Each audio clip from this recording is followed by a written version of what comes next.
Hey guys. Sorry I missed some chapters. This is Real Part 6 of What If Naruto discovers a crashed starship and trained under the Sith Lord's spirit. Hit like and subscribe if you like this one, and also please check the author in the description. Let's start. We are paid, that's all. We are God.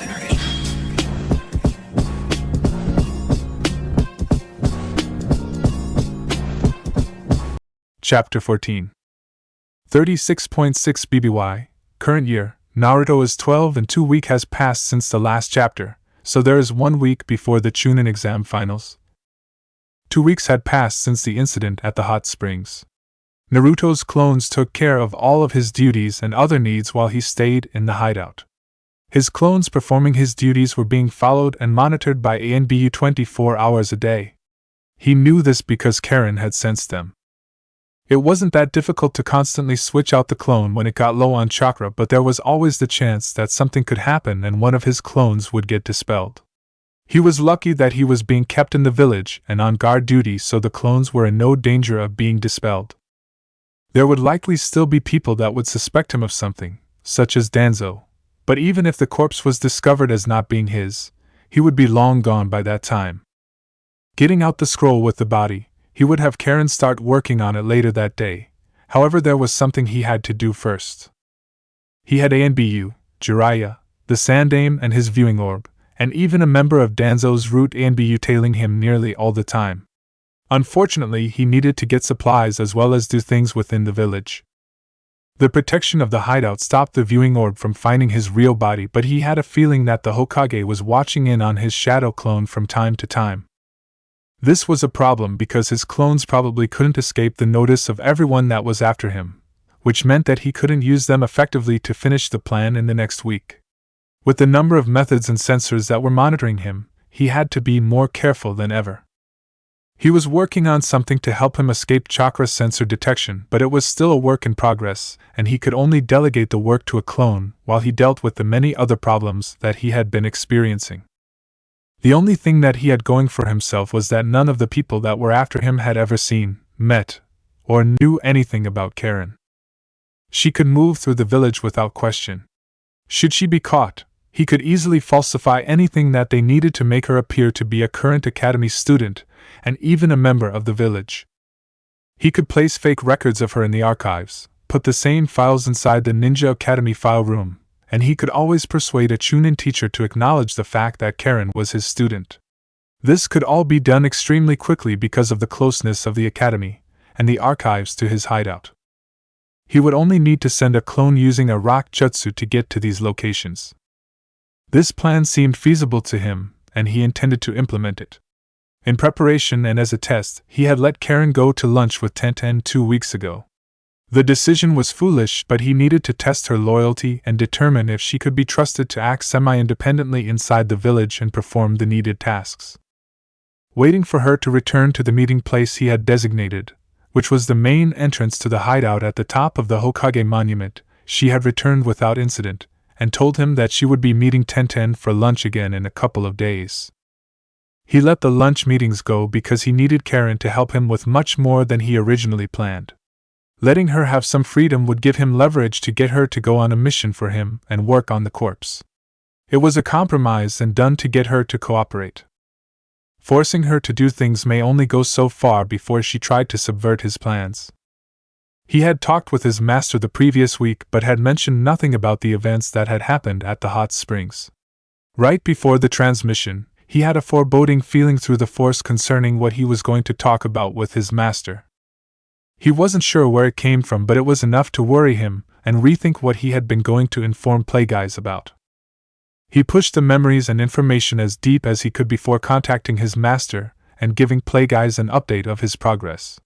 He informed him that things were still proceeding, but he was having trouble because Jiraiya had showed up in the village and Danzo was getting more suspicious.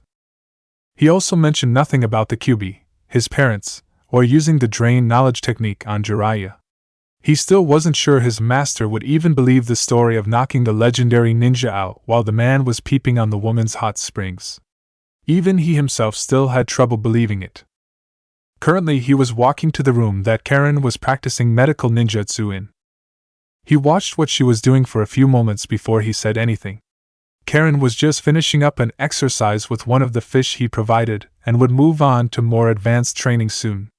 This would be enough for his purposes, and he watched as she healed a fish that he had purposefully injured. Medic Ni needed real training on real injuries in order to become better, and he couldn't let her go to the hospital or get any experience on real people, except for himself, but he wasn't about to let her use any medical ninjutsu on him. It wasn't that he didn't think her skill was good enough, but that he still didn't trust her completely nor really trust anyone to heal him besides the medical droid and back to tank on the ship. Once Karen finished, he spoke, "Since you've completed the exercise, I have something else for you to do."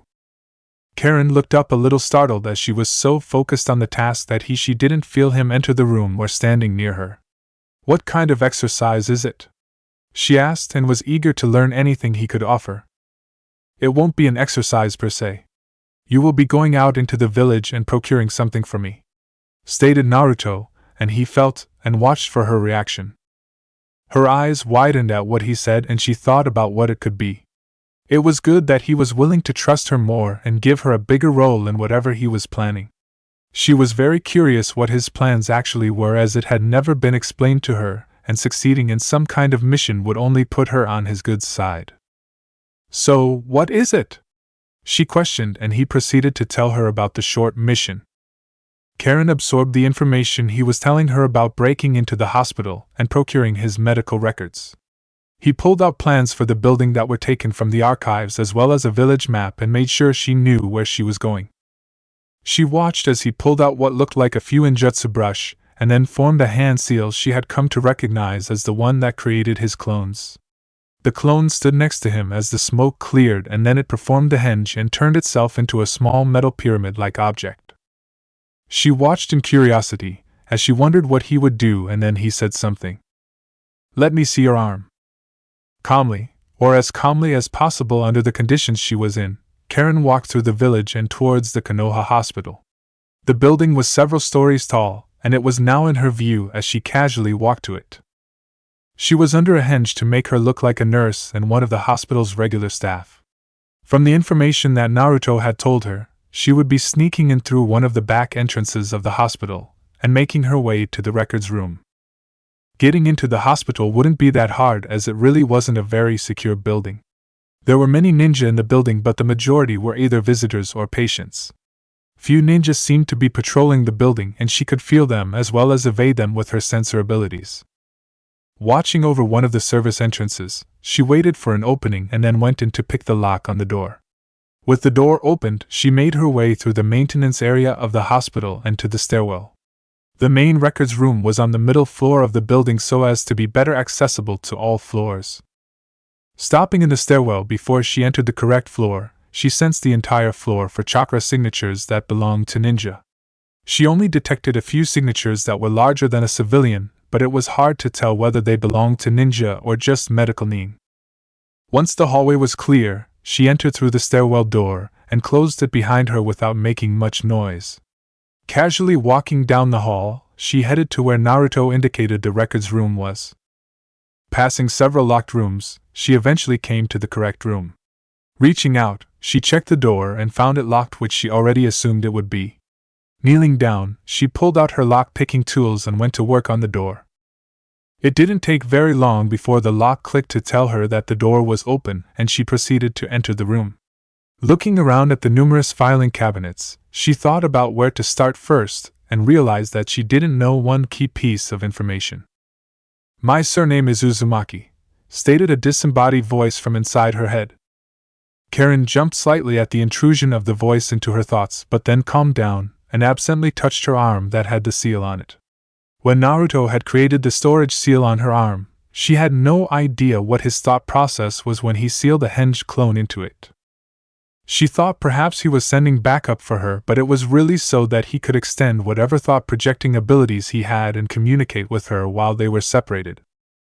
She had questioned whether it was necessary and suggested a wireless radio, but he told her that their conversation could be picked up by other radios that the ANB used. Opening file drawers until she came upon the U's, she quickly skimmed the names until she found what she was looking for. Pulling it out, she noticed that it was rather thin. Putting the file under her arm, she closed the drawer to the cabinet and made her way out of the room. Before she left, she sensed the floor she was on and found a ninja or medical nin walking down the long hallway right towards her. Panicking, she looked around the room for somewhere to hide, as she wouldn't be able to leave the room without being spotted, and she couldn't be sure that her henge of a random nurse would be able to pass scrutiny in a place where everyone knew each other. She looked everywhere in the room but found nothing. "Stop panicking," came Naruto's voice in her head, and she calmed down slightly. "If you can't find a hiding place, then you'll just have to make one." A shadow appeared, blocking the light of the slit at the bottom of the door. The handle turned and the door opened to reveal a nurse. The nurse walked in rather frustrated, as someone had again forgotten to lock the records room door, and then proceeded to organize the files she was carrying into the correct cabinets. It took a few minutes to finish, and once she was done, she headed back to the door of the room. Along the short path to the door, she noted a filing cabinet that was much shorter than the rest. She stopped to look at it briefly, as she wondered if it had been there when she was in the room earlier that day. She continued walking to the door a moment later, and ignored the small oddity, as she had other work to do. Closing the door on her way out, she headed back to tend to her patients. A moment elapsed before the filing cabinet the nurse had been looking at went up in smoke. The smoke cleared to reveal a crouched and relieved Karen. Before she stood up, she sensed the chakra signatures in the area to make sure no one else was coming and that the coast was clear. She exhaled when she found no one in the immediate area and left the records room with the file in hand. Closing the door soundlessly behind her, she moved quickly back the way she came and exited the hospital. Karen handed the file to Naruto and waited with her arms crossed as he leafed through the pages. Sifting through his own medical records, which he had never looked at before, he glanced at all of the information and numbers just in case there was something he missed or didn't know about himself. A good portion of the file needed to be altered because it was too difficult to change the body to match the file. The last physical he had indicated that he was a few inches shorter and actually a little heavier than the corpse he had acquired, but that physical had been months ago, so all he needed to alter was the blood type and a few other parts of his records. Besides that, the corpse's face needed to be changed to match his. Pulling out the scroll with the corpse in it, he motioned to an earthen operating table nearby that he had created while Karen was getting the file. Karen walked to it and watched with some interest as Naruto set down a scroll on the flat rock surface and then proceeded to unroll it. What she didn't know was that it contained the corpse of her teammate that had been preserved inside the scroll for about a month. They had a short window in which to alter the body, and Naruto wanted it as fresh as possible, so he had used a special preservation scroll. The body's time of death could be determined by a medical examiner, but with careful planning and preservation, the body's time of death would nearly fit with his supposed death when the battle started. There was unfortunately some error, but it couldn't be helped and was unavoidable for his plans. Putting his hands in the ram's seal, he unsealed the scroll. Karen leaned forward to see what it was, and when the smoke cleared she screamed and then fainted. Frowning, Naruto sighed and then sealed back up the body, since Karen obviously wouldn't be doing anything until she gained consciousness. Perhaps I should have warned her first? Naruto wondered, and a small smile formed on his face. Karen regained consciousness several minutes later, and Naruto explained to her everything that he wanted her to do to the corpse before he unsealed it again. The operation proceeded better than expected. While still squeamish about working on the body of her former teammate, Karen managed to create an exact replica of Naruto's face. Everything was finished in less time than Naruto thought it would take. He spent several minutes inspecting the body and the seal he had placed before he determined that it was as good a replica as it could be. The body was then sealed up. While Karen was changing the face and he was applying the seal to the stomach, one of his clones had gone about altering the medical records to reflect the new body before him. Once everything was completed, Karen was sent back to the hospital to put his records back. He would only need to wait a few more days before the chunin exam finals, and then he would be able to leave the village. Plagueye's eyes once again moved over a group of scientists that were now working for him. He inspected what they were working on and moved on to another area of the facility. He currently had several groups of Snow Country scientists working on multiple projects for him. One group was making several chakra armor devices based on Dota's advanced prototype. He added in a bit of his own knowledge to the devices, but with the facilities and resources he had, he wasn't able to do much to the devices or make them much better than the original design. Another group was finishing up synthesizing the ship's sealant in another part of Dota's castle. A small chemical factory had been constructed with the materials brought to the island that Naruto had sealed onto the boat. Production of the sealant would begin shortly. The final group was working on analyzing a strange device in the mountains that Dota was interested in. The dictator was positive that the device was a weapon, but upon inspection and testing, it turned out that the notion was mistaken and the device built by Dota's brother was not a weapon. It was actually some type of climate control device that required a specialized key to activate. The device itself was not yet completed, but Plague Eyes managed to get his hands on detailed plans for it from records as well as from what the scientists had put together. The device was supposed to drastically alter the snow-covered island and keep it stuck in a single season of the year.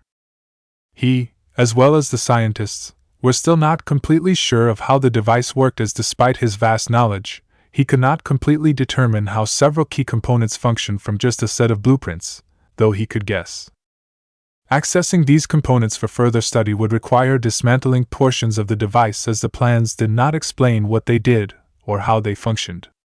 In order to get a better idea, he would either have to dismantle the entire device, find the key and activate it for study, or construct his own similar device.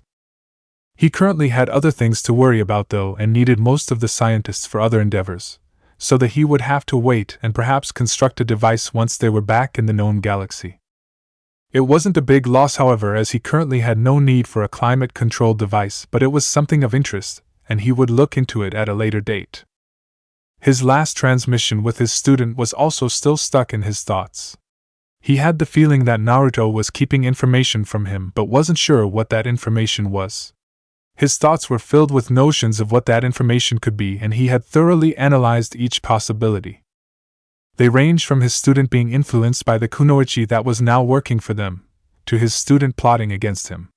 It seemed more likely that Naruto was being influenced by the red-headed girl than plotting against him, but he had no way to be sure. He planned to investigate into the matter once his student arrived in Snow Country. The morning of the chunin exam finals arrived, and Naruto hadn't slept at all the night before. He spent most of the night meditating and going over everything that he would be doing and what would be happening. The plan had been adjusted slightly, as Karen could now be trusted, and so she was given a larger part in the day's events. He already sent the girl outside of the village with all of her possessions in a single scroll attached at the back of her waist, and with exact instructions on what she was supposed to do as well as when she was to do it. Now all that was left was to complete the final stage of the plan and leave the village. It was a shame that he never managed to find his parents' house or any other information on where they had lived or where any of their possessions were. That kind of information was likely only in the minds of a select few individuals in the entire village, and it was possible that only the Hokage knew, so he wasn't able to get it. It was unfortunate, but before the battle was over that day, he would have much more information to make up for it. Sitting safely inside the top entrance to his hideout, he created several shadow clones that would be needed later when Orochimaru's surprise attack started. He had a very large scroll next to him which he would use in a little while, and he had a shadow clone heading to his duty station at the outer wall that had the scroll with the corpse in it. He would wait as long as possible before releasing the preserved corpse inside the scroll and taking control over it in order to fake his death. According to Kabuto's memories, Orochimaru would give a signal which would alert the Suna forces outside of the wall to summon a large snake summon that had been provided for them. That signal would also start an attack in the stadium, and with both events happening, it would give him plenty of time and a good enough distraction for what he had planned. Waiting was problematic, but it was inevitable, and he sat down in a meditative position to better control the clone heading toward the wall. Sitting with a frown on her face, Karen absently adjusted her glasses while waiting for the exact moment to use the scroll next to her. She wasn't completely sure what she was doing by this large lake, or what the special scroll she had been given would do, but she knew that when the exact time came, she was to add chakra to it. Glancing at the new and expensive watch, she smiled slightly at the gift she had been given. Part of her knew that it was only given to her for this specific task, but she liked it nonetheless. It was disconcerting, though, that all of her other possessions managed to fit in a single scroll that she was carrying with her. It did have numerous storage seals in it, but the scroll itself was so small. She still hadn't been completely informed on what was going to happen, but she definitely knew that they were leaving the village and that it would be attacked in some way by an outside force. She was glad that she wouldn't be inside the village when the attack that Naruto had mentioned would be occurring, but she did have some concern for her friend Tenten. They were getting along well, but she hadn't been told about the attack early enough to warn her friend about it, and she couldn't help but wonder if Tenten would be alright. There was no telling how destructive the battle would be, and she had no idea if the village would survive or not. Part of her wanted to stay in the village as she found it much nicer than her previous one, but that was not her decision. Her mind moved from those thoughts to her current location. Something told her that the lake wasn't randomly chosen by Naruto, and that it had some significance to him. However, she had no idea what that significance was. While the noise from the beginning match filled the stadium and part of the village, Danzo's Route ANBU headquarters heard none of the fighting or celebration. In his underground location, Danzo sat at his desk in his small Spartan office and once again viewed through the many reports that he had at his disposal and that had been collected over the course of several years. He was sure that all of the files in front of him concerned the QB container, and was just finishing drawing possible conclusions from them. His red eye looked through all of the documents, and he reviewed everything he had. He needed to make a decision, and the chunin exam finals, when most of the village was distracted, would be an opportune time to perform any unsanctioned and illegal action. The only decision that he had made was that he could no longer take the wait and see approach, as he felt he could not gain any more information from monitoring the Jinchuriki. The information seemed to begin with the memory erasing of a jonin, followed by the assassination of a genin, and then the memory erasing of a chunin. From what he could tell, the container had discovered 2 plots to steal items from the village and had intercepted or used the 2 ninja as scapegoats, and walked away with 3 items of great value to the village. He also knew that the genin had been killed in order to get a spot on a seasoned genin team and achieve a higher ninja rank at a faster pace during peacetime in the village. Though these events were of concern, the events after that were what he was focusing on. After Uzumaki, Naruto had been placed on the genin team with Yakushi Kabuto, and Akado Yoroi was of interest to him. At the end of the second stage of the chunin exams, both genin were determined to be spies for Orochimaru. This was the second time that he had come across the Sannin's name in relation to the QB container, and this greatly concerned him.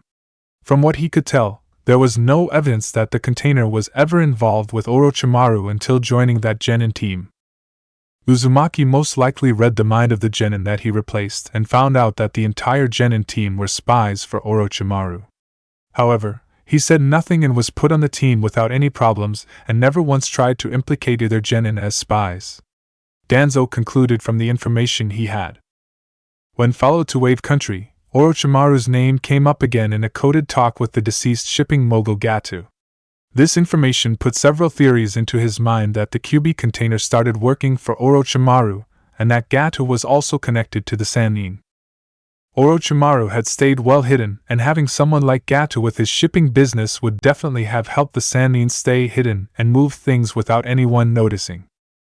However, other recent events had disproved this theory. While Kabuto had escaped and then later tried to kill Uchiha Sasuke, Akado Yoroi had not escaped and was captured by Sai. Interrogation was only able to get a small amount of information out of the genin spy before he was killed between interrogation sessions in the Intelligence and Interrogations Division's building. The death was made to look like a suicide, but everyone suspected that someone infiltrated the secure building and assassinated the genin. The entire Ninja Council had been worried that both genin being spies meant that the container was also a spy, but Yoroi did reveal that his former teammate was not a spy or had any connection with Orochimaru. This information contradicted his earlier assumptions. Other information taken from the genin hinted that Orochimaru was planning something during the chunin exam finals, but the genin was not informed of what that something was. The village was now on high alert, but no one knew what would happen or what Orochimaru was planning, and only the Ninja Council knew the full details of this information. The theory he had now was that the container was working by himself and for his own interests. He liked this theory much less than his previous one, as it implied that the container had somehow learned to read minds by himself without any help, or was somehow being influenced by the bija sealed inside. There was no evidence that the boy was influenced or had ever used the Kyuubi's chakra, but the incident a month ago spoke differently. It also implied that the container was far more devious, skilled, and calculating than he originally assumed. With such a confusing and troubling situation, the best that he could come up with was that Uzumaki Naruto was a very worthy opponent in terms of working from the shadows and had accomplished a great deal and grown very powerful without much scrutiny. This was a very problematic conclusion and was the reason that he could not simply wait and see. During the month break for the chunin exam finals, he'd done everything he could to learn more about the Jinchuriki and tried to find any incriminating evidence. He had his own ninja try and keep tabs on the boy and his activities, looked through all the files he had, and tried to find any information from sources inside or outside the village.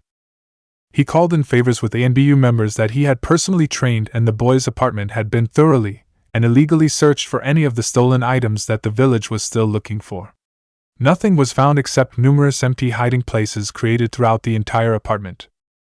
This led Danzo to believe that the boy had a secret hiding place elsewhere for the stolen items.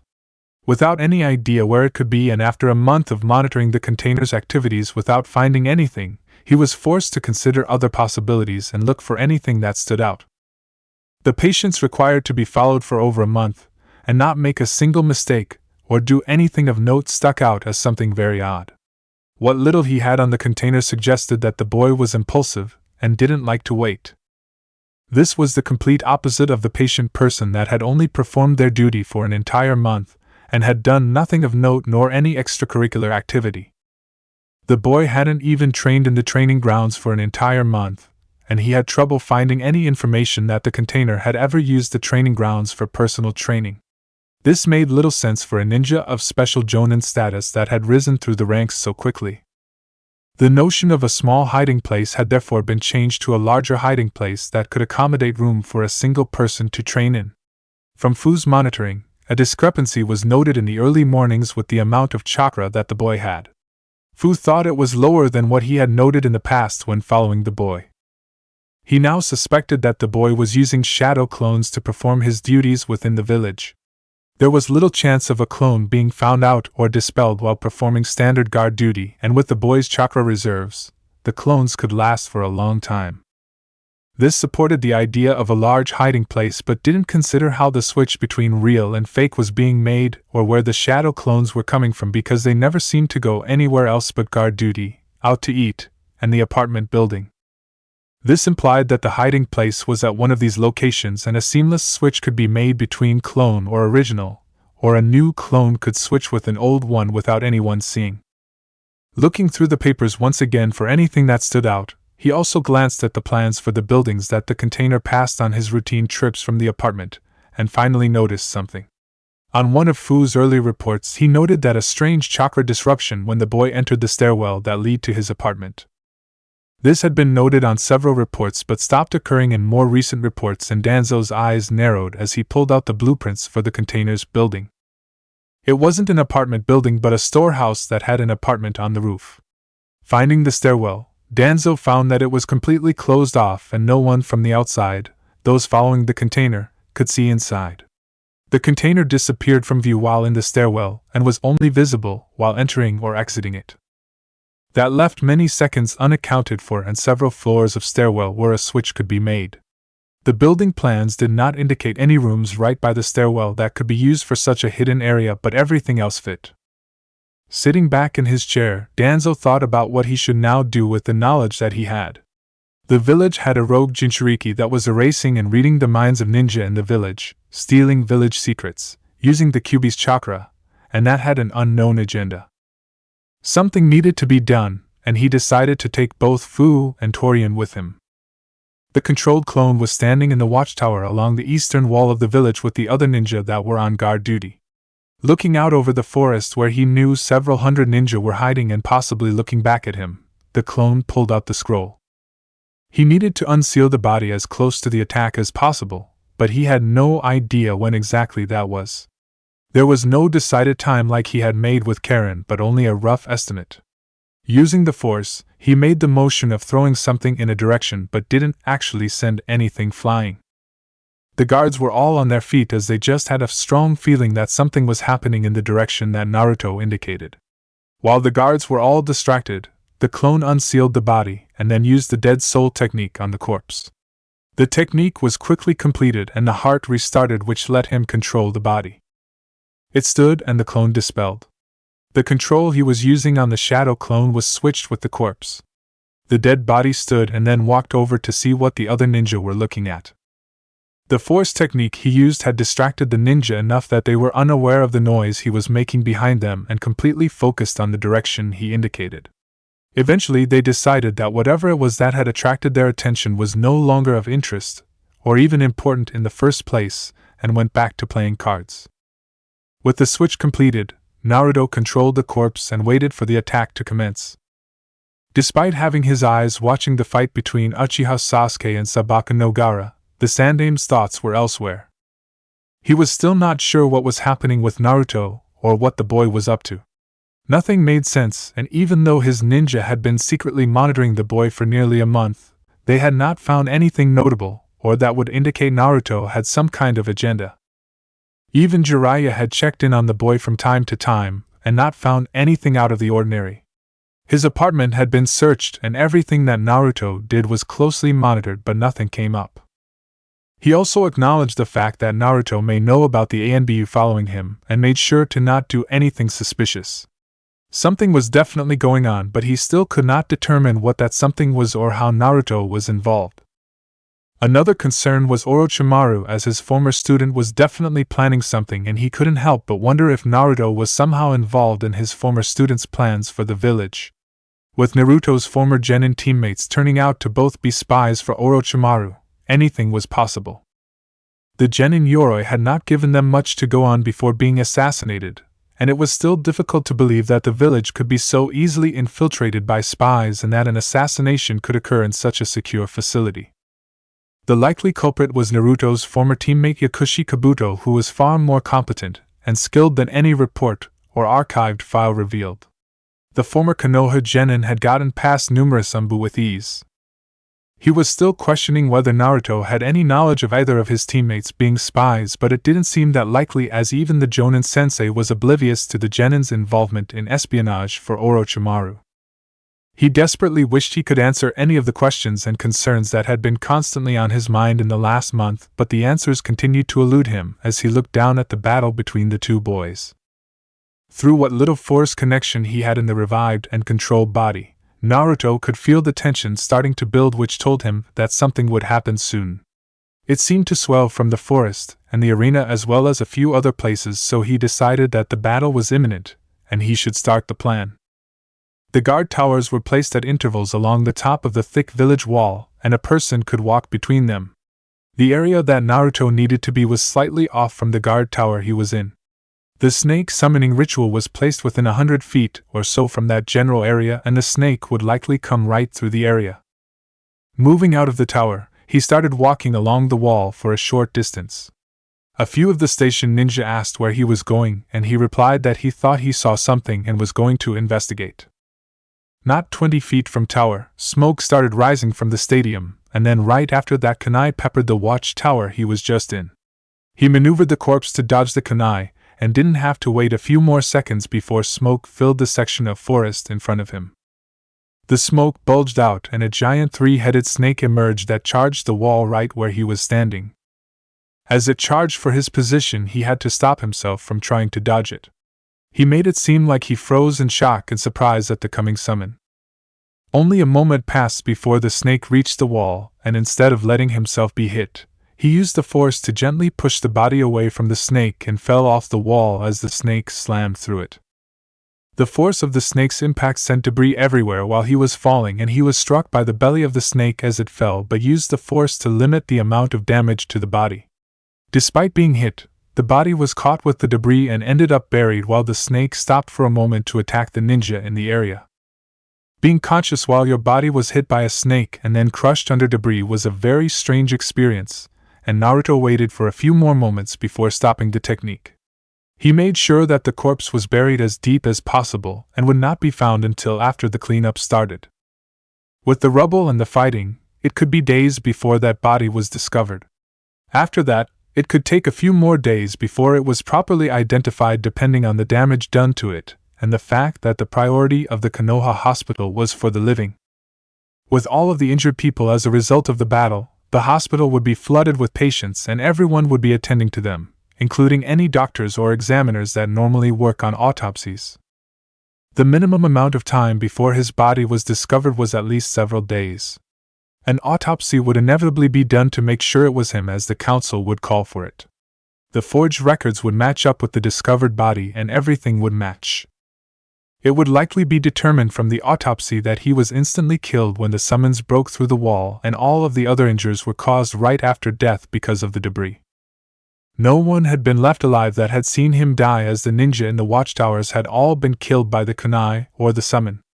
Therefore, no one would be actively looking for his body until it was discovered that he was missing or the debris was cleaned up and the corpse was found. They had other priorities and he didn't have any friends or people that would be worried about him, save for perhaps the Sandaime. It was likely that by the time the body was confirmed as his own, he would already be on his way to Ore and Snow Country. A pair of blue eyes opened back in the top entrance to the hideout, and Naruto turned to his shadow clones while pulling out the large scroll he had. He unrolled the scroll and unsealed multiple smaller storage scrolls that were filled with empty storage seals and a few items that the clones would need for their mission. Each clone picked up a scroll and upon the mental command from the creator, they hinged into Sound Ninja and then used an earth technique to meld with the rock of the mountain and moved to complete their missions. Naruto left the scroll where it was and then went about destroying the Sith runes on the entrance to the hideout as he had done with the runes inside of the hideout. He left most of the Fuinjutsu, but it wasn't a good idea to leave the Sith runes once he left because they could be discovered and it was not something he wanted anyone else to know about. He then removed several small square pieces of parchment from his cloak. Each had a seal on it with the kanji for suppress. Lifting up his shirt, he put one on his stomach and another on his chest, then stuck one on each of the upper parts of his arms. Forming the ram seal, he activated the seals and completely suppressed his chakra network. Picking up the large and now empty scroll, he walked out of the entrance to the hideout and to the edge of the Hokage monument above the faces of the Hokage. Looking over the village as he had done many times in the past, he had a good view of the battle currently happening in the village. His eyes roamed the village walls and then peered at the stadium where a large dark purple barrier had been created. Reaching up to his forehead, he pulled down his goggles and zoomed in on the area to see what was happening. While battles took place over the village, groups of Naruto's clones went to 3 locations in the village. One group went to the Hokage Tower to copy down any information or techniques that could be of use to him. The Hokage Tower, specifically the Hokage's library and study, had numerous books and other information that could definitely be useful to him. A second group went to the library to finish getting the information there. The final group went to infiltrate Root ANBU headquarters and take anything that they could find. With Jiraiya's knowledge of seals, he had a few better methods for copying down information than just doing it by hand, and each clone had the supplies to do it. He periodically checked in on his clones to supervise what information they were taking. He only had a limited amount of time before Karen acted on his instructions and wanted to get everything he could, but the clones still needed to get back to his position. He couldn't be seen, felt, or tracked leaving the village, and while having so many ninja fighting in the village was a distraction, it also put him at risk of getting spotted, attacked, or caught. He found a much better way to leave the village that left no trail. Unnoticed by him, or his clones, Danzo was already making his way towards his apartment building. Despite a battle going on near the village wall, Danzo and his 2 best Root ANBU, Fu and Toryun, made their way to the building where the QB Container's apartment was. Each member was being extremely cautious to not get caught or spotted by Konoha ninja, but most of the battle was away from where they were. Stopping at the entrance to the stairwell of the building, Danzo glanced over at Fu, who sensed the area to make sure no one was around, and then pulled off the wrappings on his face to reveal the Sharingan. They then proceeded to enter the stairwell, which did not have a door but merely an open entrance. They didn't have to go far before Danzo's eyes spotted a disturbance behind the staircase on the ground floor. The wall itself appeared slightly different, than the rest of the walls, and his eye picked up the small differences enough to know that an earth jutsu had been used to seal something up. Pulling out a kunai, Danzo charged wind chakra into it and elongated the blade, then slashed the wall. Putting the kunai back beneath his robes, he kicked the wall and sent the thin material inward and into an open area. It seemed to be an entrance that was covered over, and the floor in the tunnel steadily went downhill. Torian examined the area for traps but found none, and so the three moved through the hole and into the tunnel, unsure of where it would lead them. Naruto's head jerked in the direction of his apartment building as he knew that someone had destroyed the thin wall that he had put up to hide the tunnel to his hideout. He had removed the Sith runes and illusion earlier that morning. The only thing that he had left was the fuinjutsu that prevented chakra signatures from being felt outside of the hideout, and a makeshift earthen wall. His heartbeat increased slightly as he realized that someone was likely heading to his hideout, and he had removed the defenses. It puzzled him how it had been discovered, and he wondered who had found his secret entrance. Glancing at his watch, he saw that he had several minutes before his time was up. The clones were nearly finished and the group from the library were already on their way back. It would take a while for whoever it was to explore his hideout, but that didn't mean that they wouldn't go to the top entrance, which was the original entrance to the space behind the Hokage's faces, and find him there. His clones were also safe from detection, as the fuinjutsu that prevented chakra from being felt inside the hideout would also prevent any chakra sensors inside the hideout from feeling chakra signatures outside of the hideout as well. It was a caveat of the fuinjutsu he chose to place in the hideout. It was easier to use than other seals, and since he couldn't feel chakra anyway, there was no point in worrying about it. Despite the fact that he could have relocated his current position, the area he was in was the best place to be, as he could see everything that was happening and no one would look at the Hokage monument when the fight was elsewhere. It might be close, but he contacted his clones and told them to hurry up.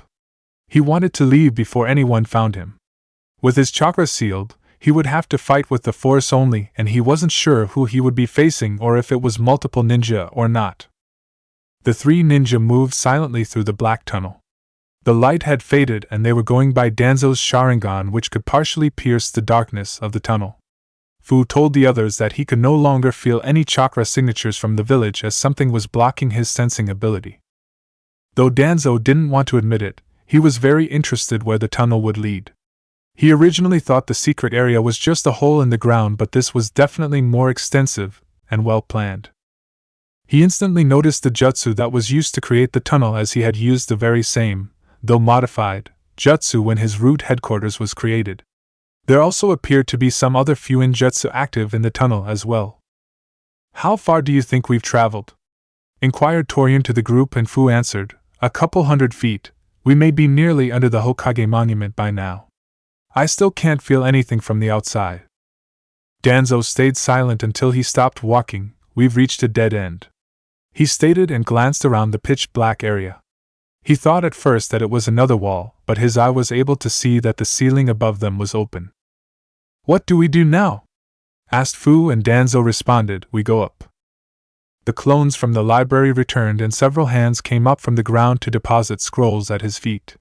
He didn't want to risk having one of his clones sensed anymore, and couldn't seal the scrolls into his large scroll because he had sealed off his own chakra. Improvising, he took out ninja wire and attached the small scrolls to the strap of the larger scroll like a bandolier. The situation annoyed him greatly, and it wasn't the best solution, but he could do little else without the possibility of alerting someone to where he was. Other people could be looking for him as well, and they might find him if he unsealed his chakra. The clones from the Hokage Tower had just finished, but the clones from the secret base would take slightly longer, as it was deep in the ground and farther away than the other locations.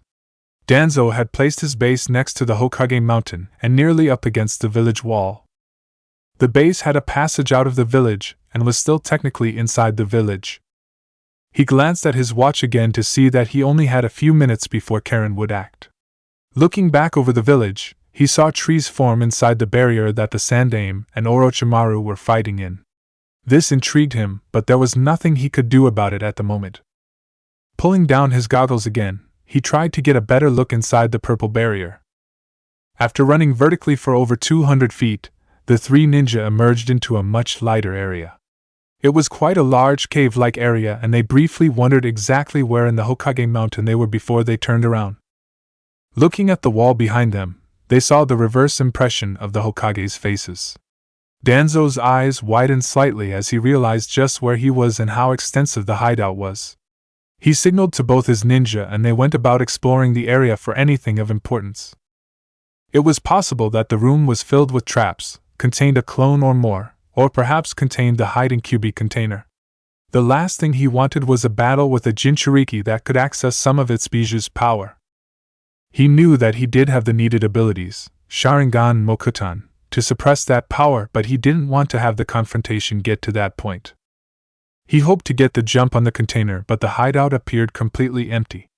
Evidently the size of the original cave had been increased and multiple smaller offshoots had been created for other rooms. Such an extensive area and right under the village's and Hokage's nose, or noses so to speak, Danzo thought. He couldn't believe that the entire time the container had been hiding behind the faces of the Hokage monument, and that no one had ever figured it out. Fu should have been able to sense the boy's chakra if he was hiding here, so he must have used something else to mask it. He surmised and started examining the walls and Fuinjutsu on them a little closer while his subordinates explored the rest of the area. They were under orders to find the container, and then alert him first before engaging. The clones from the tower had just given him the scrolls, and now he was waiting on the clones from the secret base. He could feel the life signs of 3 individuals below him, and wasn't completely sure he could defeat all 3 by himself without any of his chakra. He recognized one as Fu, the other as Danzo, but had no idea who the third one was. Danzo may have appeared as a crippled old man, but Naruto knew otherwise, and the other 2 would be difficult to face as well. They had yet to make any motion to go to the top of the Hokage mountain, and seemed to be exploring the area he had created behind the faces. This bought him some time, but he wasn't sure which would happen first, that Karen would activate the scroll, that his shadow clones would return, or that he would be confronted by the 3 ninja. Trying to remain calm in this situation, he looked toward the finishing battle in the village. It seemed to be wrapping up as a giant toad had appeared to fight the snake summons, and then he noticed the barrier coming down near the stadium. He could see through his goggles that the Sandaime was on the ground and Orochimaru was jumping away. The snake Sandaime seemed to be having great difficulty moving his arms, and Naruto was at a loss to what was causing it until he noticed the seal present on the exposed skin of the Hokage's stomach. It looked like his own seal, and he remembered from the scroll of seal what the jutsu was that the Sandaime must have used. So he summoned a being that would remove the soul of his opponent. He thought, as he had been very suspicious of what the jutsu actually did. He had heard of the Shinigami, but Plagueyes had not believed in such a thing, or that the jutsu worked that way. From what he could tell, the jutsu didn't seem very powerful, as Orochimaru was only not able to move his arms while the Sandaime seemed either dead or dying. He watched the fleeing Sandaime with interest though.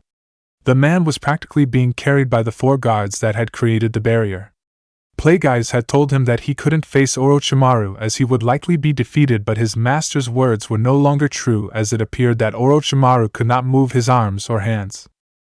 Not being able to use ninjutsu or fight with his arms would severely cripple his fighting ability, and give a great advantage to any opponent. He knew the location of Orochimaru's base and Sound Country from Kabuto's memories, and the Sandaime was injured, possibly requiring a very long recuperation period. His instincts were telling him to follow the man back to Sound Country. With his chakra-suppressing seals he could sneak up on Orochimaru to finish what the Sandaime started. The man's head was likely full of techniques and information that would be valuable to both he and Plagueyes. Coming back to reality, he made a decision about the situation and noted that the last of his clones were finished and heading back to him. Danzo and the other 2 ninja had also nearly finished going through his former hideout. Fu and Toryun returned, but with nothing to show. Apparently the entire hideout was empty, and everything that could be valuable had been removed. Quickly moving to the final path, which presumably was the exit, they headed down the darkening tunnel. Fu could not detect the container because of the Fuinjutsu, but he could tell that the container had been inside the hideout not an hour before. The boy had such a large amount of chakra that he left traces wherever he went. It appeared that the container was trying to leave the village during the battle. This was unacceptable to Danzo. The boy was a key piece in his plans for Konoha's conquest of the other villages, and leaving the village would likely make the boy a target that other villages would want to get their hands on, or perhaps that Madara would want to get his hands on. The question was now, where is the QB container? The fact that only a few moments ago the container had been inside the hideout, while he reported to duty hours ago and was in the midst of a battle, meant he was likely nearby and perhaps still inside the village. It also meant that they had been monitoring a clone. Fu should be able to find the boy if they got out of the hideout. Naruto tried to calm his breathing as he felt the three ninja head to his location. Have they found me, or are they just leaving the hideout to search? He wondered but couldn't get an exact answer. Glancing to his watch again, he noted that he only had less than a minute left. At that moment, several hands came out of the ground and handed him scrolls. He decided to just hold onto the scrolls as he couldn't seal them anywhere, and his body already had numerous ones attached to the strap of the large scroll on his shoulder. The seconds counted down as the ninja reached the end of the entrance to his hideout. Looking again at the watch, he glared at it as it now indicated that several seconds had passed after the specific time he had given to Karen. What the hell is she doing? A beeping went off that caught the attention of several animals in the nearby forest. It also woke a redhead that was sleeping against a tree near the edge of the lake. A bleary-eyed Karen tried to find out what the beeping was and why it was disturbing her nap. It took a few moments to realize that it was coming from her watch, and then her eyes widened as she saw that 10 seconds had elapsed past the time she was given to use the scroll. Shit! She yelled and looked frantically for the scroll that was still leaning on the tree she had been napping against. Grabbing it, she opened the scroll and started pouring her chakra into it. I can't let them see me, thought Naruto, and he looked for anything that he could do to hide. There was no cover to hide behind, and the only thing he could think of were the tops of the Hokage's heads, which varied in height below the edge of the Hokage mountain. Jumping off the edge, he landed on the top of the Yondame's head. He couldn't use the tree climbing exercise, so he couldn't get down the mountain unless he jumped, and there was no guarantee that he wouldn't be seriously hurt if he couldn't break or slow his fall with the force. Danzo and his two ninja exited the tunnel and found themselves on the top of the Hokage mountain. They quickly looked for any clues to where the Jinchuriki had gone. Fu informed him of the residual chakra in the area, and his Sharingan could pick a faint trace of the QB container's chakra, but no real trail was left for them to follow. Going on a hunch, Danzo walked to the edge of the Hokage mountain. For some reason he had the feeling that something was there. He reached the edge but saw nothing but the tops of the heads of the Hokage faces. The smoke cleared to reveal a glaring Naruto, and Karen would not meet his gaze. You were late, and I nearly got caught, he stated, and she immediately started giving him different excuses ranging from the watch malfunctioning to his own watch being fast and numerous other explanations in between. Naruto merely sighed and tossed all the scrolls to her so she could seal them up in the large scroll for easier travel. She was still far too useful for him to even think about killing her over falling asleep on the job. Pulling out another scroll from his pouch, he had Karen open the contents. Confused, Karen watched as he started putting ink on a brush and drawing some piece of Fuinjutsu on the parchment. When the drawing was complete, he handed the parchment to her, and she accepted the still wet Fuinjutsu. When I tell you, place this on the surface, said Naruto seriously, and it took a moment for Karen to try and comprehend what he might be referring to, but nothing came to mind. What surface? She questioned while looking around. You'll see in a moment, answered Naruto, and he walked to the edge of the lake. Closing his eyes, he concentrated on the object that he knew was still at the bottom of this particular lake. The force flowed through him, and the water surface began to bubble. Karen stared at the new phenomenon on the surface of the lake and felt Naruto using that strange extra power that he had. So this lake was important, but only for something in it, she concluded, and her eyes were fixated on the lake. With both hands stretched out with open palm and fingers, Naruto concentrated as hard as he could on the object and making it rise to the surface. He would succeed, and the seal would be placed on the hull of the ship as it was necessary for his plans, and failure was not an option. This was the only way he found to get the ship out of the water that didn't involve creating a gigantic 30-foot-long or more storage scroll. He had only finished it a couple of weeks ago, and was much more confident about the process now that he had most Jiraiya's seal knowledge in his head. He couldn't sneak out of the village or alert anyone to this location and hadn't visited the ship for months. His efforts were rewarded with the sound of water churning and a large bulge forming on the surface. He couldn't see it as his eyes were closed in concentration, but he knew it was happening. The surface continued to bulge until the water gave way to reveal a muddy shape coming out of the water. Naruto stopped his progress, as he only needed a small portion of the ship exposed for his plan. Waiting a brief moment, he nearly dropped the ship as he realized that Karen was just standing there. "Karen!" he yelled, and she came back to her senses and remembered she was supposed to do something. "Put it on that?" she questioned and received a nod of the head from Naruto. As she ran across the lake surface, Naruto's arms started to shake from the exertion of holding the ship steady.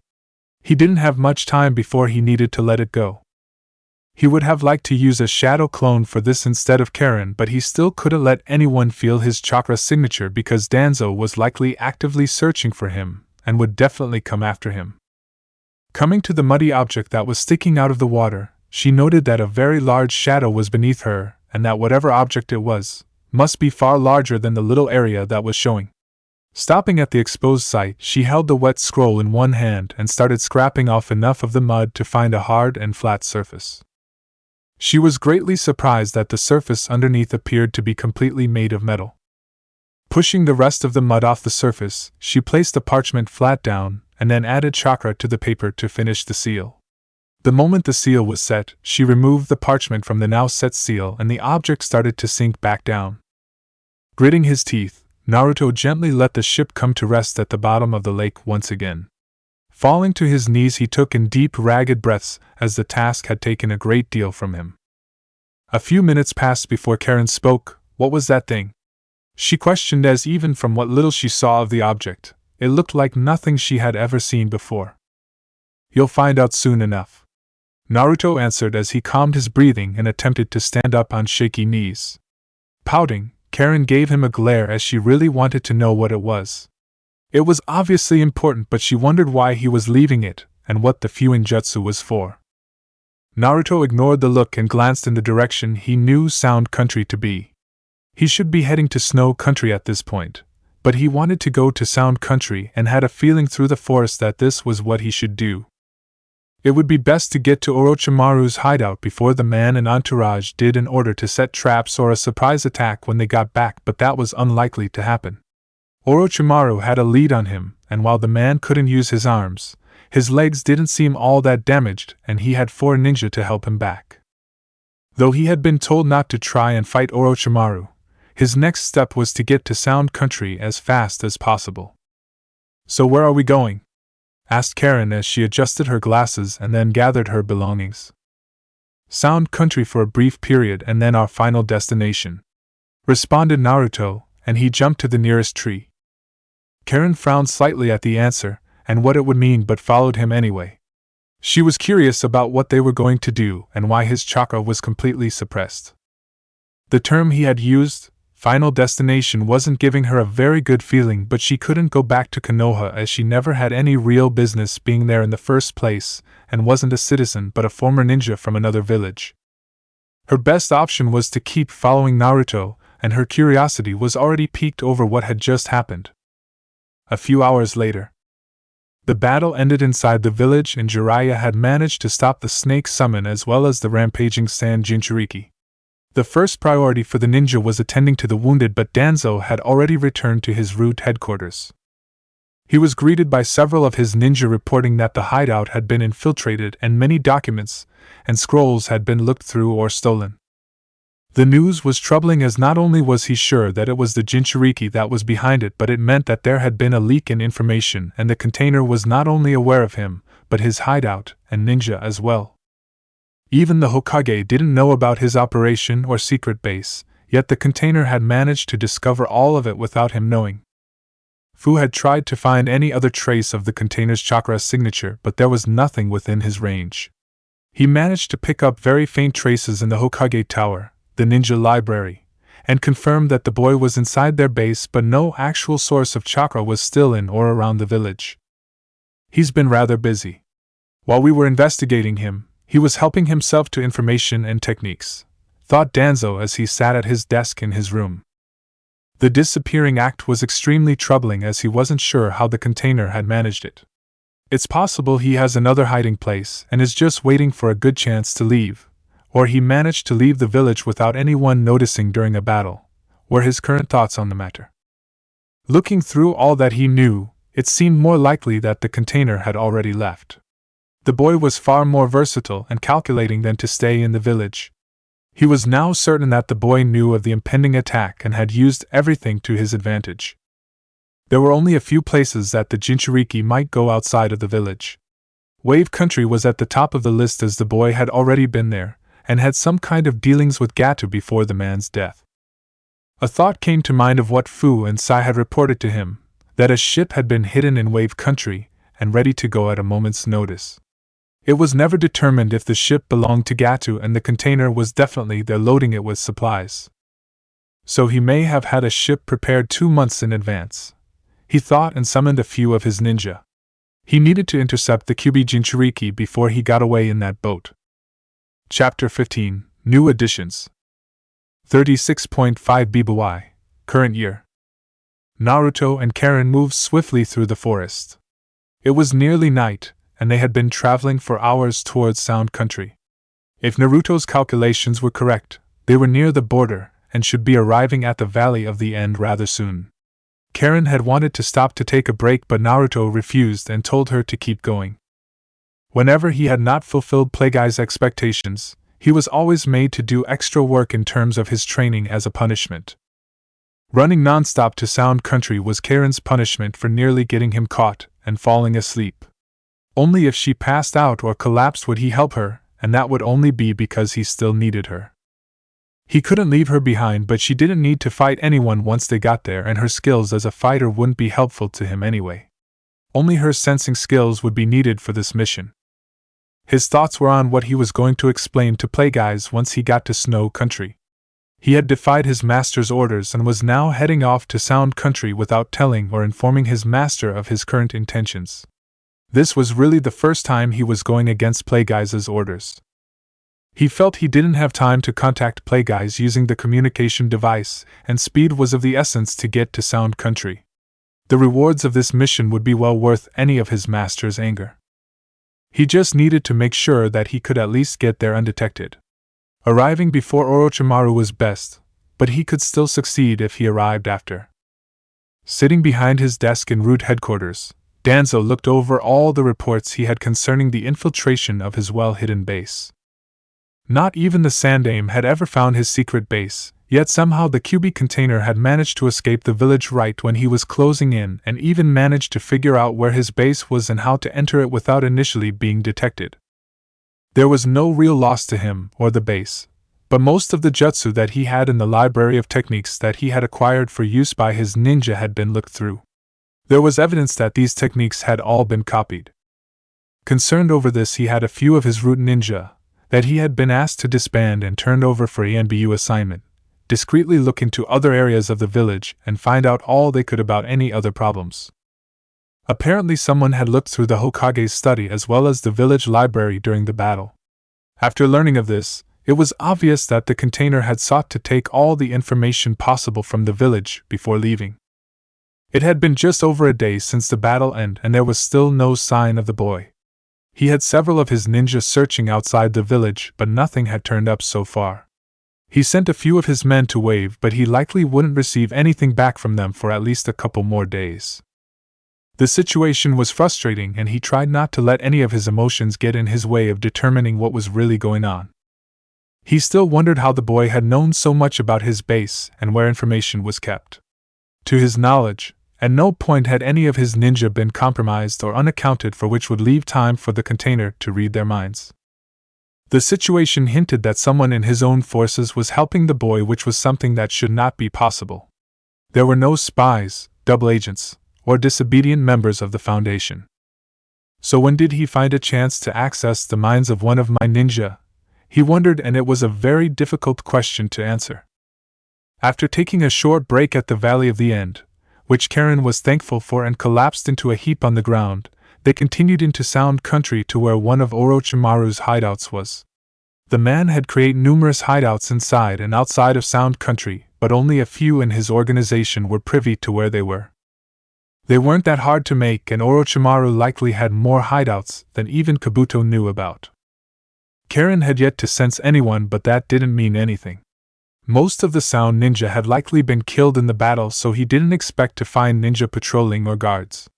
It was just as likely that they were behind Orochimaru as it was that they were ahead of the man. Pushing on, they moved further into Sound Country. It didn't take that long to reach Orochimaru's hideout from the border between Sound and Fire. They didn't encounter any border patrols from either Oto or Konoha. In fact, they didn't encounter any ninja forces at all. I wonder if he sent all of his ninja to fight in Konoha? Naruto wondered as he searched to find the entrance to the underground hideout. Naruto stopped on a branch and motioned for Karen to stop too. Karen immediately knew what he wanted and started focusing completely on her chakra sensing. She extended her range as far as she could. There was nothing on the surface around them, but she felt several chakra signatures underneath the surface. "Can you sense Orochimaru?" he asked her, and she shook her head no as she focused on looking for the signature that she had felt during their brief encounter with the Sannin in the Forest of Death. "Excellent, we arrived before them," he thought, and jumped down to the ground. He proceeded to walk to the entrance of the nearby bunker with Karen following close behind. As he walked, he actively looked for traps, but his mind was also filled with possible plans to deal with the Sound 4 and Kabuto. Ideally, he needed to face Orochimaru alone, and without interference by any of his underlings. Kabuto could be incredibly dangerous, and he didn't have that much information on the Sound 4. Facing multiple opponents was not something he wanted. Given that only a scant few chakra signatures were around, he could release the seals he had on his body and use Fuinjutsu to set traps. It was possible that those signatures belonged to individuals that could sense chakra like Karen could, but he could deal with them. He just hoped he had enough time before Orochimaru and his group arrived. Moving through the trees at a faster pace than they had been, the group of Orochimaru, Kabuto, and guards made their way to the main base in Sound Country. The trip was slow at first as two members of the Sound 4 had to support Orochimaru until he was able to regain his strength. Both of the Sannin's arms hung limp at his sides and he had a deep frown on his face. The entire trip back had been silent, and everyone could tell that the battle with the Sandaime had not gone as the Snake Sannin had planned. He needed to get back to his hideout and see what Kabuto could do for his arms. He didn't completely know what was wrong with them, as he only knew that part of his soul had been taken by the Shinigami, but he had no idea what that really meant for his body or the rest of his soul. He had immediately lost all movement in his arms, and the skin up to his shoulders had turned a brown-gray. It seemed that the skin was slowly dying despite his advanced healing ability, and he needed to see what could be done and what treatments might reverse the process. They were only a few miles away from the hideout, and he was quite positive that no one would be following them. They left quite a few traps in their wake, and Konoha wouldn't send out any forces to follow them as the village was much more important.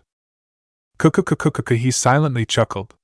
No matter what the Sandaime had done, he would still survive and continue to further his goals.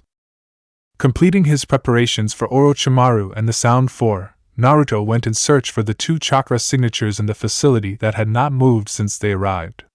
Karen guided him until he could feel the first individual with his own sensing ability. He quietly entered a room that the individual was in and examined his surroundings. It seemed he was in some kind of infirmary with numerous monitors but only a few beds. There were many different devices, and the single occupant of the room was resting on one of the beds with a number of instruments and monitoring devices attached to him. Despite the face being covered by a cloth and respiratory system, he guessed that this person must be Kimimaro. From Kabuto's memories, he knew the man was ill but wondered if the disease had progressed. Silently he moved to the monitoring systems and examined the information. It seemed that Kimimaro was definitely dying of a serious illness. Given what he knew about Kimimaro's blind and unwavering loyalty to Orochimaru, this would be no loss for him. Some people could not be swayed by any means, especially those as fanatical as he knew Kimimaro to be. Moving to a nearby cabinet, he searched for what he wanted and procured a vial and syringe. He could tell that the ninja was still asleep, and so he filled the syringe with the liquid and then inserted it into the fore that was connected to the patient. The entire time he made sure that the ailing ninja remained sleeping. Before he left, he flipped off the monitoring systems as they would no longer be needed. He could get a sample after he had succeeded and completed what he came here to do. He was about to ask Karen where the other chakra signature was when he felt a shift in her emotions and feelings. He didn't need for her to tell him what it meant. It seemed Orochimaru was nearing the hideout. Quickly thinking about the situation, he decided that he wouldn't be able to seek out the last person. He quickly resealed his chakra so he had Karen unseal his sword from his arm, and then went to get in position. The remaining signature was a variable and unknown in his plans, but there was no other way. He would have to get by without determining who the last person was until the plan was finished. The returning group split up as Orochimaru and Kabuto went to one of the laboratories. The Sound Four proceeded to go to their rooms and rest. They likely wouldn't be needed for a while and could do whatever they wanted until such time as they were needed or were forced to train. Tayuya was the first to split off from the other three as her room was in a slightly different area than the rest of the group. She valued her privacy and didn't like any other member of the group. Opening her door, she reached for the light and flicked it on. The once dark chamber was illuminated to reveal her room, exactly how she left it. Moving over to bed, she collapsed on it and groaned over her exhaustion due to the length of their journey. She never even noticed the piece of fuinjutsu on the back of her closed door. At the same moment, the other members of the Sound Four were getting into their rooms, which were slightly farther into the complex. Sitting on a chair that resembled a throne of sorts, the pale figure of Orochimaru was bathed in the candle light around the room.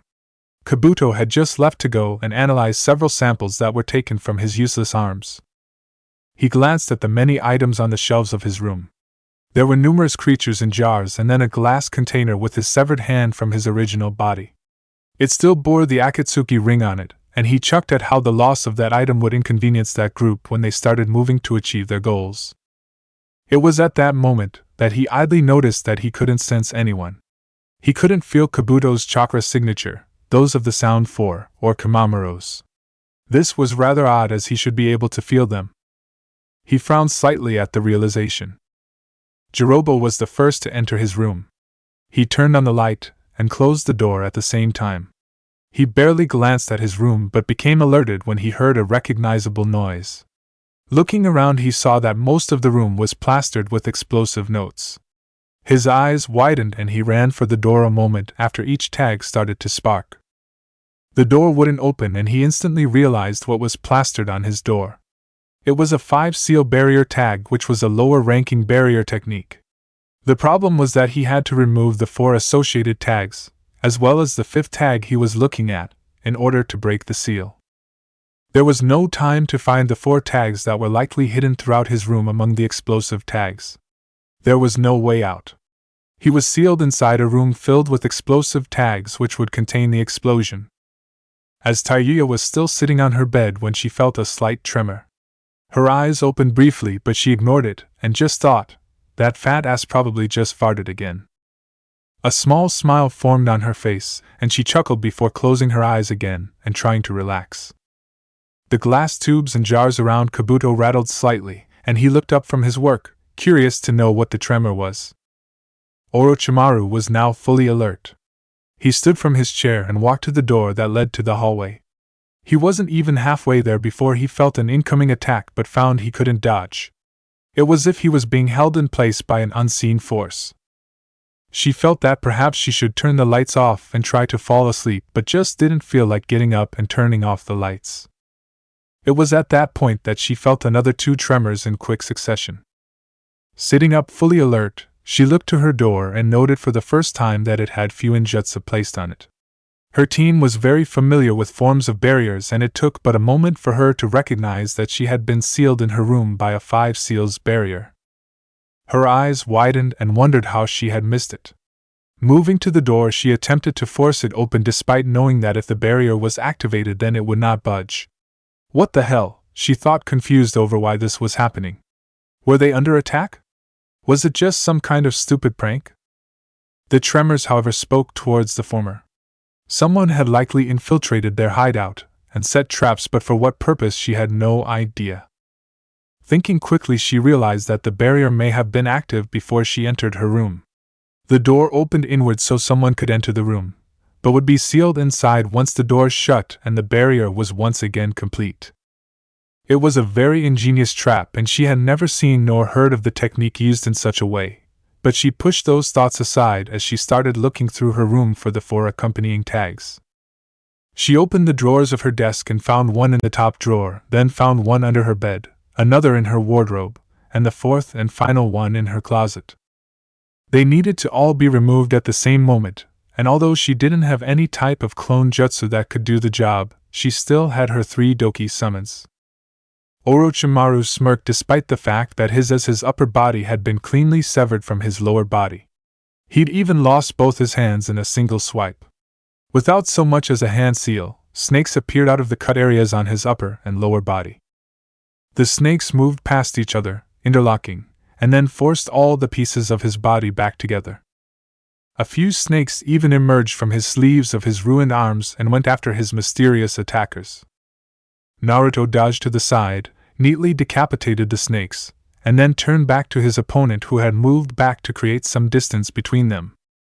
Orochimaru examined his attacker to try and figure out who he was, but he could get nothing as the short individual wore a dark cloak and a breather mask. There were no identifiable markings, however he could guess that the person was a boy and not very old. Kukukukuku, I must commend you on getting in here without my knowledge or detection. I suppose those tremors were you as well, stated the pale-faced man, and Naruto grit his teeth at the fact that he still wasn't being taken seriously. Not very talkative? Inquired the smiling Orochimaru, and he watched curiously as his opponent channeled chakra into his sword. With the wind chakra in the sword, Naruto flicked his wrist and sent the sword spinning at his foe. A moment later he briefly removed his mask and went through several hand seals. Mud spewed from his mouth and covered the door that was the only entrance and exit to the room. The mud quickly expanded to cover the entire door and then hardened. Orochimaru dodged the sword and charged at his opponent. His mouth bulged slightly as he called upon his Kusanagi, but he was forced to dodge again as the spinning sword had apparently come back around. Naruto moved through 2 more hand seals and completed his next earth jutsu with a stamp of his foot. He then caught his sword, and once again the 2 opponents stared down each other until Orochimaru stopped his charge as he began sinking into the floor. He noted the smell coming from all the surfaces of the room and quickly recognized the jutsu. It was one of Jiraiya's earth jutsu that the fellow Sannin had used countless times. Yanking 1 foot out of the swamp, he put the correct amount of chakra to properly stay on the surface of the swamp. Not only did he bar the door, but he turned the entire room, every surface, into a swamp to keep me from escaping. How interesting, he thought and chuckled. This opponent was proving far more devious and knowledgeable than he previously thought. With the swamp on every surface, he wouldn't be able to use his Leech of All Creations technique and move through the floor should the battle not turn his way. It also completely changed the battlefield and strategies for fighting.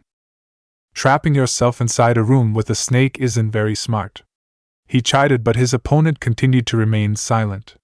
His mind quickly went through the list of possible people that would want him dead. It was quite a long list, but few names came up that would use a gifted child and not have any identifying marks.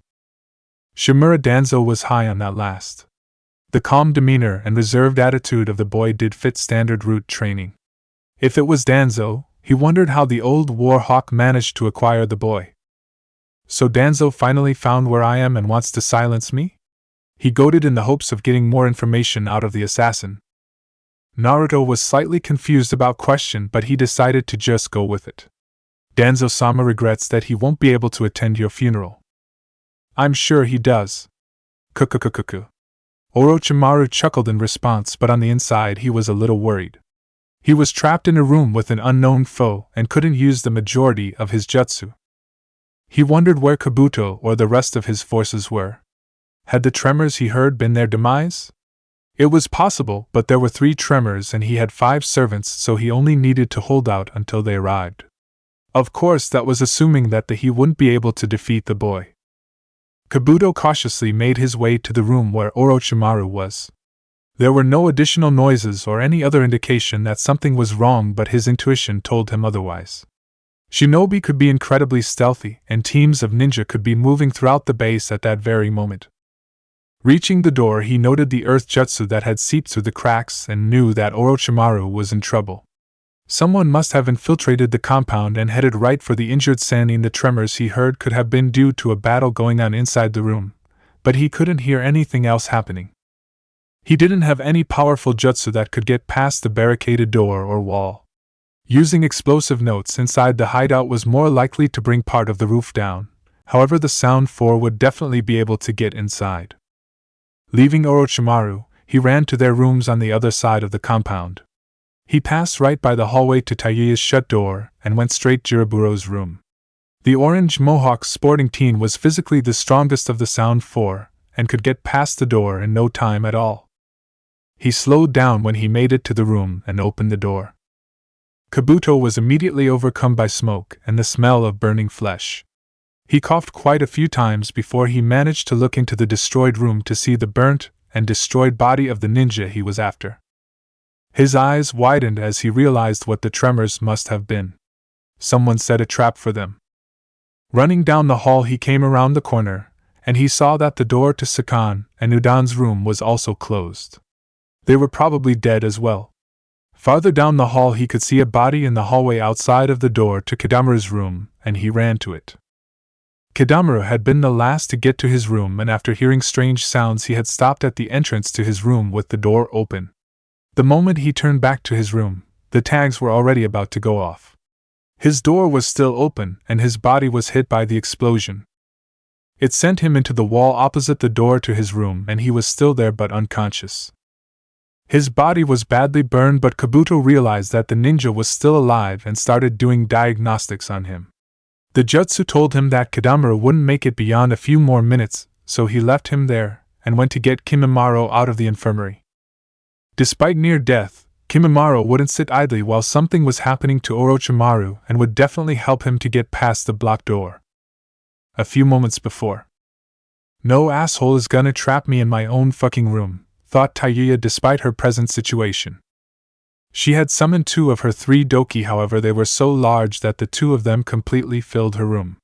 One summon couldn't use its arms, so she needed the remaining 2 to each pull off a few injutsu tag to remove the barrier. There was little space to move around in the now cramped room, and she was being pushed against the door. Her flute was out, but she was having trouble using it given that she needed one hand to remove the seal but still needed to use the other to play the flute in order to get her summons to remove the tags. Getting the fingers on the flute in position on the right holes to play the right notes, she propped one side of the flute on her knee and played the required notes. Simultaneously, the 2 summons pulled off the tags as she pulled off the main tag. "Fucking finally, now I can get out of here," she said, and then realized the problem. The fucking door opens inwards. She remembered, and she glared at the offenders that were keeping her from getting out. Kicking her summons, she yelled, "Unsummon, you stupid assholes!"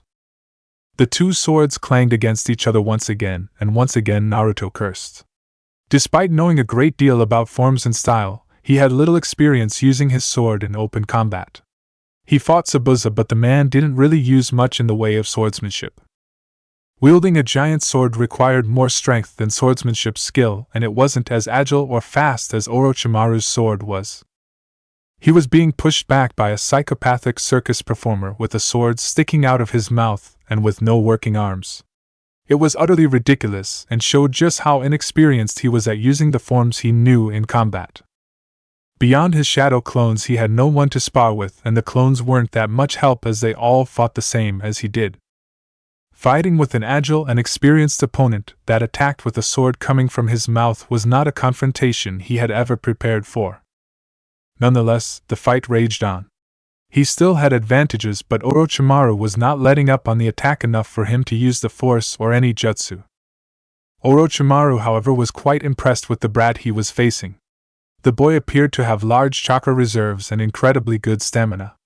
The fight was progressing much better than the one he had with Sasuke. The brat's sword was even able to stand up to his kusanagi, whereas most weapons could not. The outlook of the battle was rather equal, if not against him.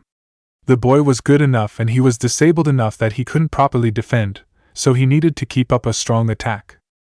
Parrying the Kusanagi, Naruto found an opening and shoved his hand forward and force pushed Orochimaru into the wall, which was still part of the swamp.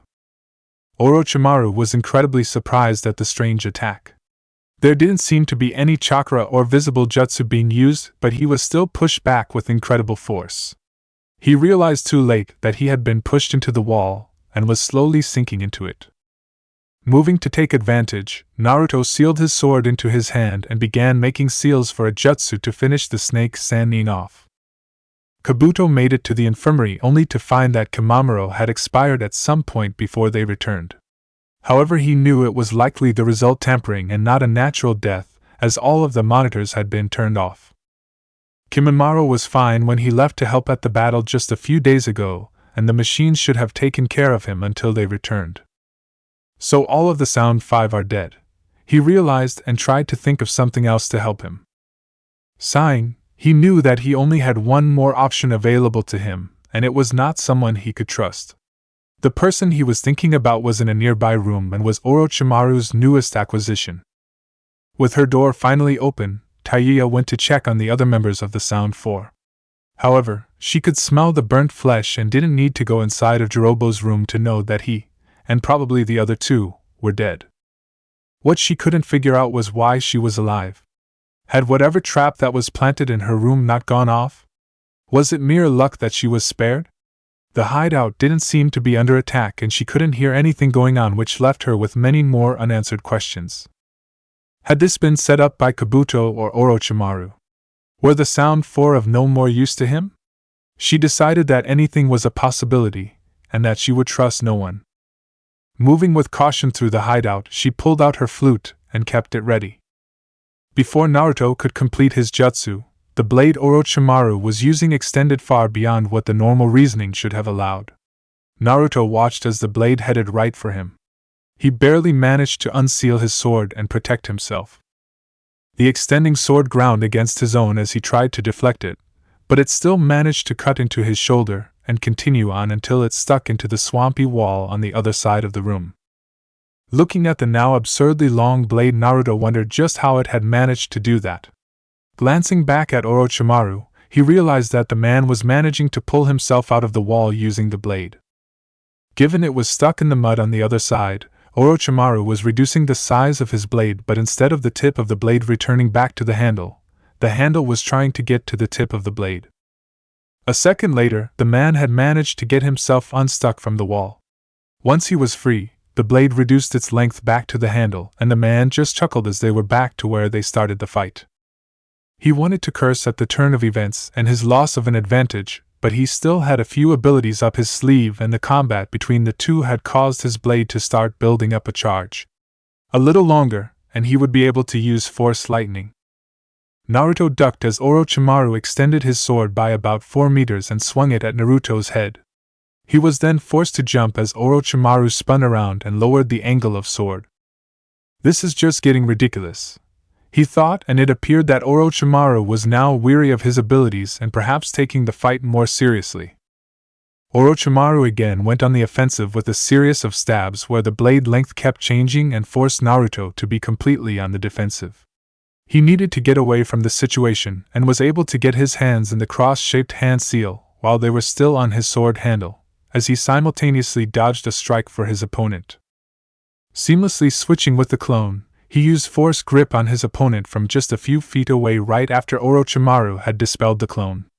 Naruto lunged and decapitated his opponent, only for the man to turn to mud. Cursing, Naruto turned and was kicked by Orochimaru into the wall. Captured by his own earth jutsu, Naruto attempted to get his body out of the quicksand-like swamp, while Orochimaru closed in. Kukukukuku, this has been quite an interesting battle and you have quite a few interesting jutsu, Orochimaru managed to say despite still having a sword and the head of a snake in his mouth. It's too bad Danzo found you first. You would have made an excellent addition to my forces and perhaps even an interesting container, he said, and then angled his neck upward to slash Naruto with the sword. Naruto's eyes widened at the imminent danger, but he still had his sword. Force lightning arced out from the blade and struck Orochimaru in the chest, sending the Sannin to the other side of the room. Once again sealing his sword, Naruto went through the seals to end the earth jutsu. Using Kaintai, he smashed part of the wall to free himself, and then looked to his opponent. Orochimaru was having trouble getting up as he had sunk slightly into the floor before the earth jutsu had been ended. The Sannin was also smoking slightly from the force lightning. What kind of lightning jutsu was that? The Sannin questioned as he realized he was stuck in the hardened swamp. Hearing an incoming attack, Orochimaru looked up to see a large wind-enhanced shuriken coming at him. The kusanagi was still in his mouth, and he moved his head and neck to deflect the weapon. The blade extended, but right when it was about to make contact with the shuriken, the weapon spun and dodged the extended blade. He still had time though and swung his head, and thereby the sword, back at the shuriken again. This time the spinning weapon was knocked off course. He was about to smirk and try to get himself out of his stuck position on the floor, but he noted a second shuriken had appeared from inside the shadow of the first, and his eyes widened. Naruto smirked as his disc blade impacted the ground and struck the Sannin. Ideally, he wanted to incapacitate the man, but the fight proved much harder than he anticipated. Walking towards the man to confirm the kill, he stopped however as he felt life signs moving towards him. The ground underneath his feet upheaved, and he was hit by an emerging white object before he could do anything to defend himself. He was knocked back several meters and tumbled until he was on his hands and knees. In that short amount of time, a giant white snake fully emerged out of the hard floor.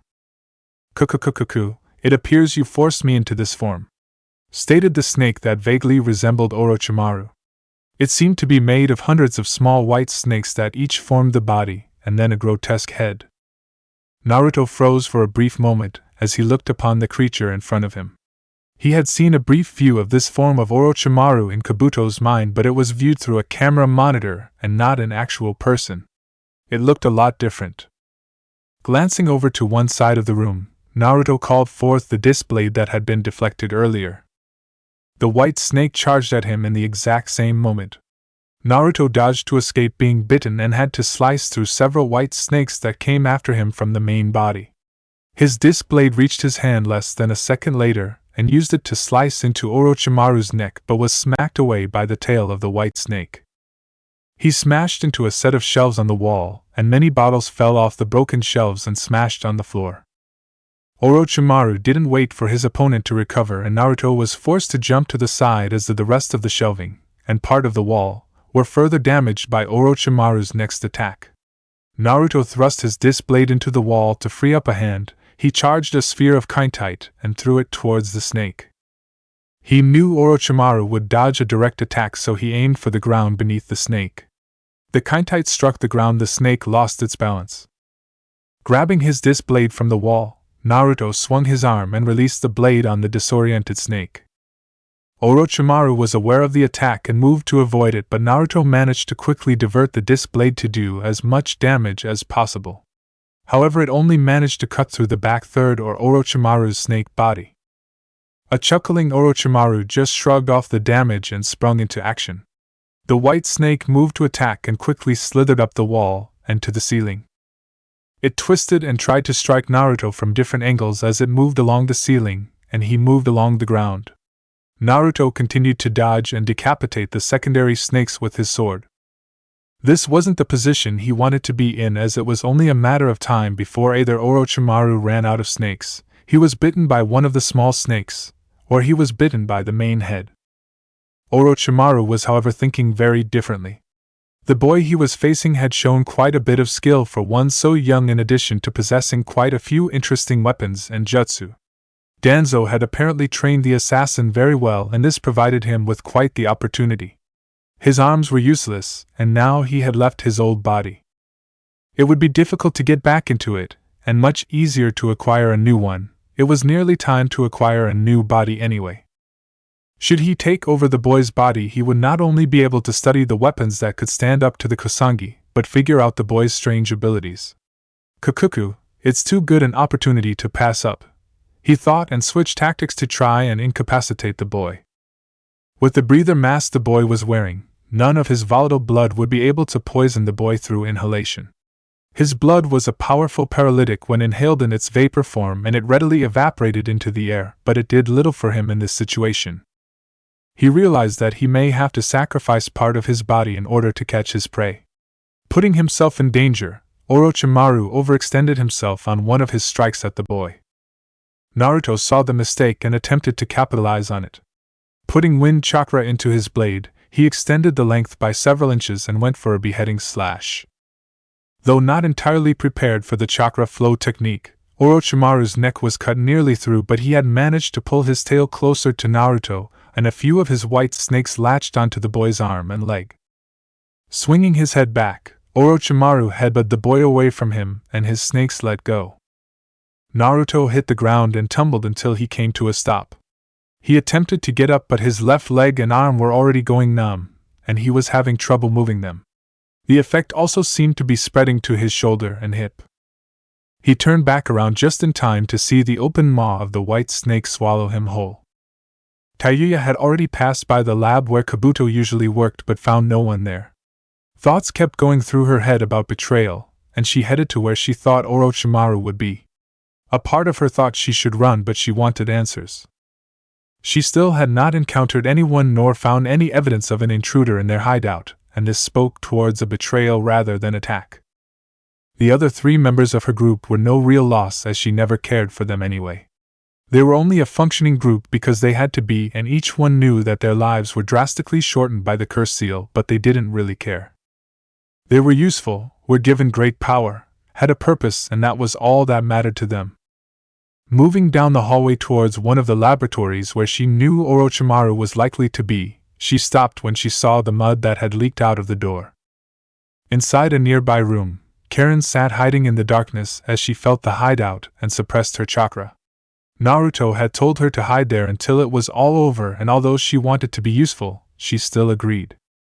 The last thing she wanted was to fight someone like Orochimaru, and not being able to feel what was going on in the sealed room Naruto was fighting in only made it worse.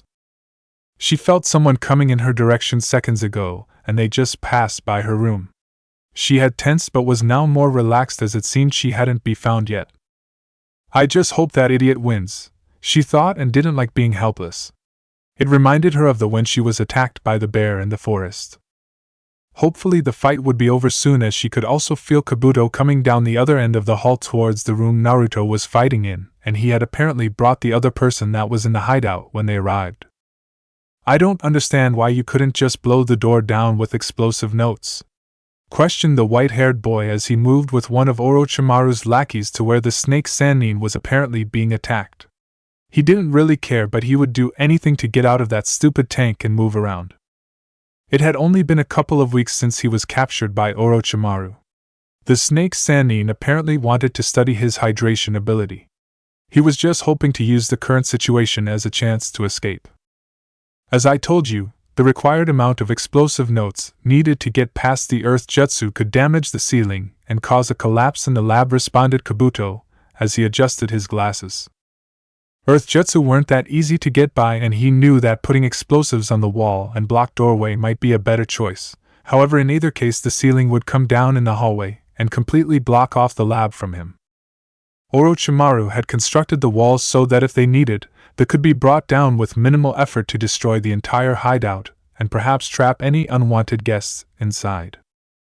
Not if you do it right, chided Suigetsu, but Kabuto merely ignored the comment. He needed to help Orochimaru-sama as fast as possible, and everywhere he turned there were setbacks to this goal. Rounding the corner to enter the hallway he wanted, Kabuto stopped as he looked down the hallway and spotted someone. It was Taiyuya. She was apparently alive, unlike the other members of the Sound Four. I see you managed to survive, stated Kabuto, and he gave a smile, but that was actually the wrong thing to say and do. From Taiyuya's perspective, it seemed as though Kabuto was behind the death of her teammates, and trapping her inside her room to save for later. She was after all the only girl in the whole hideout. You rat-faced bastard, Taiyuya responded and pulled her flute to her mouth. Wow, what did you do to her? Questioned Suigetsu. Naruto glanced around the new area he was in. It was dark and rather fleshy. The walls, floor, and even the ceiling seemed to be made of pulsing flesh, and he could feel that all around him was alive. Am I inside his stomach? He wondered as he knew that ninja could create a dimension inside of their stomach to store items, but this was a little different. His eyes glanced away from his surroundings and focused on the grinning Sannin in front of him. The man was partially encased in the flesh substance, and it was slowly moving up both their bodies. Naruto looked at the pink flesh moving up his torso and getting ever closer to completely encapsulating him. He knew what likely was happening to him because of Kabuto's memories. Orochimaru was attempting to take over his body and devour his soul. Kukukuku, this dimension belongs to me and the process can't be stopped. I will soon take over your body and make it my new container, stated Orochimaru, and he waited for an outburst or show of fear at the information he just gave out. You'll try, was the only response that Naruto gave, and then he closed his eyes. Orochimaru chuckled again and took this to mean that the boy was just spouting nonsense. However, he was wrong. Naruto opened his eyes to find himself inside of what he assumed was the seal. It seemed as though he was inside of a flooded starship. The walls, ceiling, and he guessed the flooring as well, were all metallic, and he noted that they looked similar to the inside of the ship he found. Treading through the water, he headed for where he wanted to go. This was the first time he had ever been inside his seal, but he had an idea of what to look for. Eventually he found his way to the location of the cage that his master had described to him. Walking in, he prepared himself as best as he could for the coming confrontation. Naruto walked within 20 feet of the cage and stopped as a precautionary measure. A large eye opened that revealed a glowing red iris and slit pupil. So my host finally comes for a visit. To what do I owe the occasion? Mocked the Kyuubi as its lone eye examined every part of him. Naruto thought for a moment how best to ask for the needed power. He had not had any time nor wanted to access it after the incident at the hot springs, but now he needed it. I want to take over someone's soul. Are you willing to aid me? Inquired Naruto as he kept his eyes on the shadowed beast behind the golden bars. Hee ha ha ha. The Kyuubi laughed maniacally, and a small trail of red chakra came out from the bars and moved towards Naruto. Orochimaru's smile only widened as the process was nearly complete. His new body was providing little resistance to the process until he felt something coming off the boy. It was something he instantly recognized as the chakra of a Bijou. His eyes widened when he looked to the boy and saw a pair of red glowing eyes looking back at him. The Kyuubi Jinchuriki, he realized, and knew it was too late. Once the jutsu was activated, it could not be stopped. One person had to take over the other. There was, however, no way for him to take over the body of a Jinchuriki because of the special connection between host and Bijou. In order to take over the body, he would also have to suppress the Bijou, and that was not something he could do. The process began reversing as the flesh covering the boy's body began to get burned off by the red chakra, and the flesh on his own body continued to move past his neck and moving over his head and face. He cursed out loud with his last breaths for the process to stop as his soul was devoured by the boy. The giant white snake exploded, sending parts of it all over the room. The only thing left in the wake of the explosion was Naruto with red chakra coming off him. The chakra soon subsided and he was left with a very slight but dull pain throughout his body. It was possibly an after effect of using the Kyuubi's chakra, but what caught his attention was not the pain but what else he could feel. Not only had parts of his body been damaged with the short usage of the chakra, but he could feel and hear something. It took a moment to realize that it was his midichlorian. They seemed to be in pain. Damn it, he thought at the implications of what this might mean. The Kyuubi's chakra seemed to be hurting the midichlorians in addition to damaging his own cells and then repairing them. Had his initial usage of the Kyuubi's chakra done damage as well, but he just didn't realize it? Would prolonged usage of the Kyuubi's chakra produce even worse effects and perhaps even kill his midichlorians? Though he didn't want to admit it, he was greatly worried by the possibility that the answer to either of those questions was yes. He knew that the Kyuubi's chakra could enhance his connection with the Force, but could it also end up severing it if he used it too often or for too long and his midichlorians were injured or killed off? What he wanted was to check his blood to find out if any damage had been done, but he didn't have time for that right now. He needed to complete the rest of his plans and get back to Snow Country. He still didn't know how Master Playguys would react to his detour, but he had a feeling it wasn't going to be good unless he could bring back something that was worth it. Samples, experimental data, and the knowledge as well as skill of Kabuto may keep his master from getting angry, though he couldn't be sure. There could be consequences to his actions, but he still thought it would be worth it if he could acquire the jutsu and abilities of Orochimaru. There was no way to know what the process he had just undergone would do to him. He had also been unable to steal the man's knowledge, but those jutsu and techniques must be written down somewhere.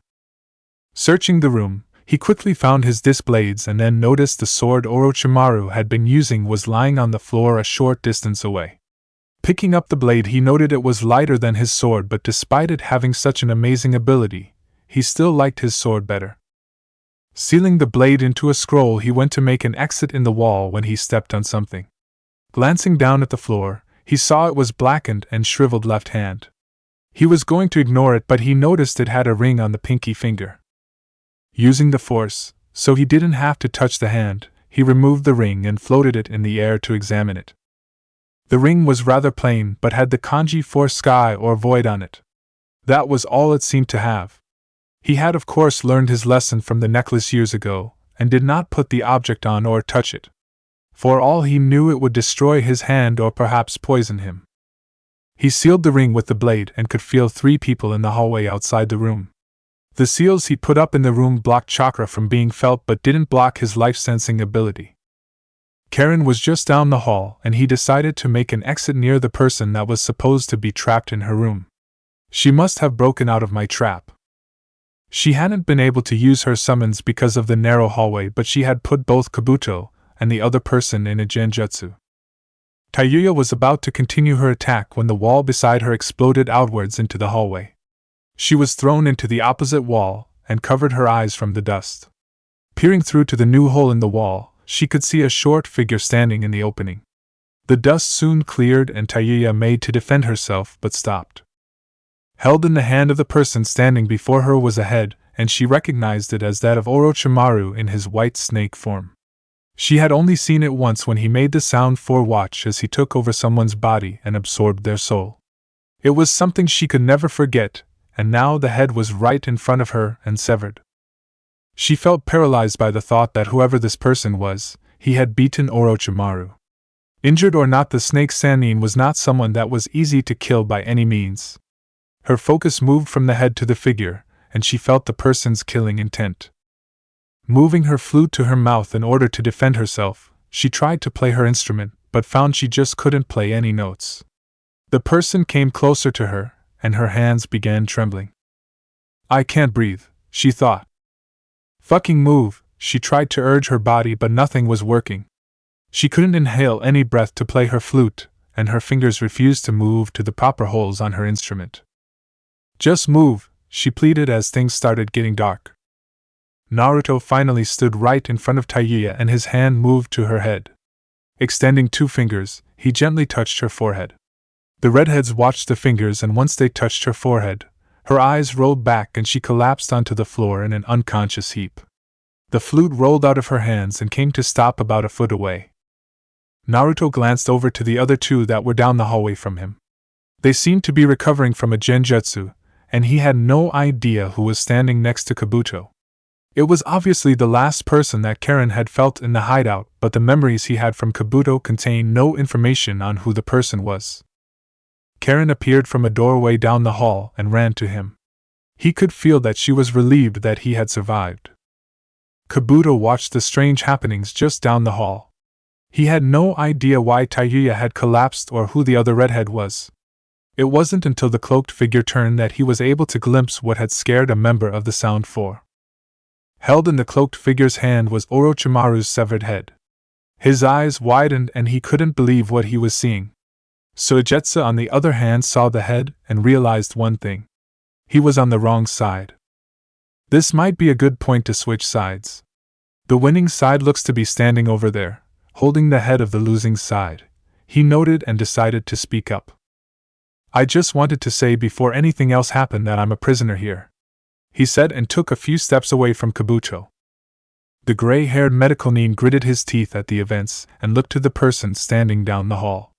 Naruto merely ignored the glaring Kabuto and turned to Karen. Karen, catch, he said as he tossed her what was in his hand. Karen caught the object before she realized what it was. Kayuya! Karen screamed and threw the head down the hallway, back the way she had come from. Don't throw creepy severed heads at me, she yelled in protest. The gathered ninja watched Orochimaru's airborne head bounce twice upon impact with the floor, then continue its journey of denigration by rolling a little ways down the hallway. Karen, go pick up the head. No freaking way. Can I at least have some gloves? She asked and grimaced as she looked at the skull. There's probably some in the lab, Naruto responded, and Karen huffed while walking through the damaged wall to find some gloves. Kabuto had enough of the scene and treatment of Orochimaru-sama's remains and attacked with his chakra scalpels. Suigetsu had no reason to attack, so he just leaned against the wall and watched. Naruto ducked under the swipes of Kabuto's chakra-covered hands, and one of his hands started glowing blue.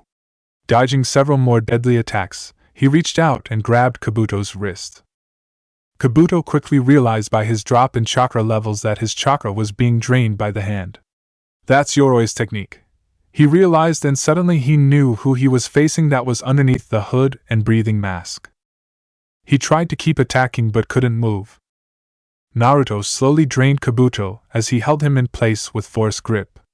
He made sure to drain enough to render Kabuto unconscious due to chakra depletion. It would likely take several days before Kabuto would recover. It was a good thing that the memory seal he put on Kabuto hadn't been broken or found by Orochimaru yet, otherwise the fight would have been harder as Kabuto would have been much more cautious. Looking up from the unconscious Kabuto, he stared at the unknown person that was still standing against the wall while Karen was putting on a pair of gloves she found. The force was telling him that he should find out more about the person before making any decisions. If he couldn't use the boy, then he would have to kill him to keep him from saying anything. No one would be taking credit for Orochimaru's death, and it would be as if the snake's sannin just disappeared. If you have any abilities that could be of use to me, it would be in your best interests to name them now. Otherwise, and his words drifted off as he left the implied threat of death. Suigetsu got the hint, and he changed from a solid to a liquid in order to show off his hydration technique. I can basically turn myself into water whenever I want for protection and to escape most attacks. I've also been trained to be the next generation of the Seven Swordsmen, stated Suigetsu. Suigetsu stared at the person across from him and was greatly interested in knowing more and perhaps working for this person. Someone his own age who could defeat both Orochimaru and Kabuto was someone that might be interesting to work for. He also had nothing else to do and really nowhere else to go. He once had the dream of becoming a member of the Seven Swordsmen with his brother, but after Mangetsu's recent passing and the swordsmen splitting up and most becoming missing nin, he no longer had the same motivation. Naruto thought about what he had just seen and decided that the person had abilities that were of interest to him. He knew how powerful and useful water jutsu could be, and he also knew that this person could be of great value later on. After all, a lightsaber typically turned off when it was immersed or came into contact with water, and blaster bolts or other common weapons of the galaxy would do little damage to the person before him. Uzumaki Naruto, he stated, and waited for the other person to give his name. The force was telling him that he could trust the person in front of him. Hozuki Suigetsu, replied the white-haired boy. Yo, gross, said Karen as she picked up the skull by the hair and kept it at arm's length. Naruto pulled out a scroll and gave it to her to seal the head into. Karen's eye twitched and she said, "You could have just sealed the head in the scroll in the first place." "You're still being punished," responded Naruto, and he heard Karen scream at him. The next day, they had stayed the night in one of the rooms of the hideout, while Naruto's clones searched the whole base and took anything which looked useful. He managed to get jutsu, samples, testing data, and more. Orochimaru kept quite a store of jutsu scrolls which were now all his. He had even found a summoning scroll for the snakes. The brief stay was otherwise uneventful, and once morning came, they headed out. "So where are we going?" questioned Suigetsu as they moved through the trees. "Orochimaru's northern hideout. It's where he keeps many of the people he experiments on. We're after a person called Jugo." Once we acquire this person or samples from his corpse, then we will need to catch a boat. Naruto responded and left out information about his master and the fact that they were ultimately heading to Snow Country. Suigetsu was running with him, while Karen was just behind them, and bringing up the rear were two clones carrying Kabuto and Taiyuya. Both of them were bound and had chakra-suppressing tags on them. Taiyuya's chakra had also been drained, and he further drained Kabuto that morning. Naruto wasn't completely sure what he was going to do with Jugo when they got there. The older boy was rather unstable and could attack them. He was feeling better after his fight with Orochimaru, but he wasn't sure whether he could take Jugo alive. Technically, he only needed samples from Jugo. Having a live person would helpful when he finally faced his master and discussed why he completely defied him and put them at risk of being found out. The more he thought about it, the more he was sure Playguys would really be angry with him, and he pushed those thoughts aside to focus. He was about to enter a prison full of cursed seal-bearing inmates, and possibly fight with the original carrier of the bloodline. Danzo stood with the other council elders and clan heads as they looked down at the body on the metal table. They had all been told of the body's discovery, but needed to all confirm it for themselves, so they had all personally come down to the morgue in the basement of the hospital. On the table were the remains of a blonde child that was incredibly injured, almost beyond recognition. The body had fallen and then been nearly crushed by debris. Workers and ninja had discovered the body along with a few others during the cleanup of the damaged areas of the village. Though most of the right side of the face was destroyed, the characteristic 3 dark markings were still present on the remains of the left side of the face. This was not something that he had planned on or foreseen. He thought the boy would be discovered missing and he could convince everyone that the QB container had left the village. This new dilemma definitely changed things. "Are you sure it's him?" inquired Elder Hamura to the coroner. After performing all the standard verifications, comparing the results to his records, and double-checking my findings, I am sure that this is Uzumaki Naruto, replied the medical nin examiner. While the other council members were going over the situation in their mind, Danzo was thinking very differently. "Well played, Uzumaki. I had no idea your plan included something this elaborate. I will have to change my plans, but perhaps I can still convince them that the body is a fake," he thought, and had something in mind. "What of the seal?" inquired Danzo to the rest of the room. As if on cue, the members of the room turned to the one member that was not part of the council and that had also been called to the room. Standing just outside the doorway to the morgue was Jiraiya. He was still listening, but part of his mind was stuck in the past at a single moment where something like this had happened before. It was when Tsunade's brother Nawaki was killed during the war. However, there was no one here to mourn for the boy that was on the table, and Tsunade hadn't been in the village for years. He let out a sigh and then entered the room. Trying to remain as professional as possible, he walked to the table and went to examine the seal on the boy's abdomen, or what was left of the seal. It was incredibly difficult for him to look at the body.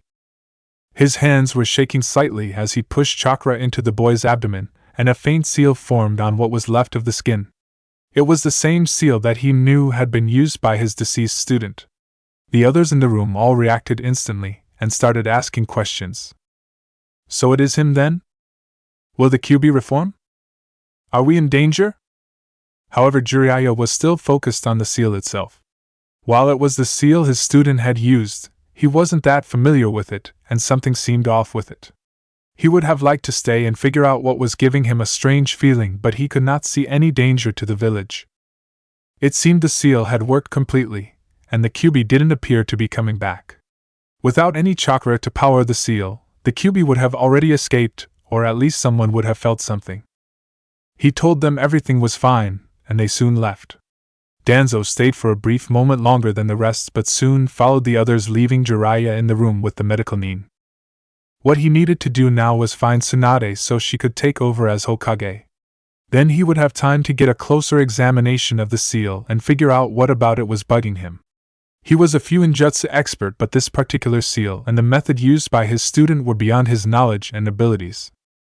He would need time to determine what about it was bothering him, but he didn't have that time right at that moment.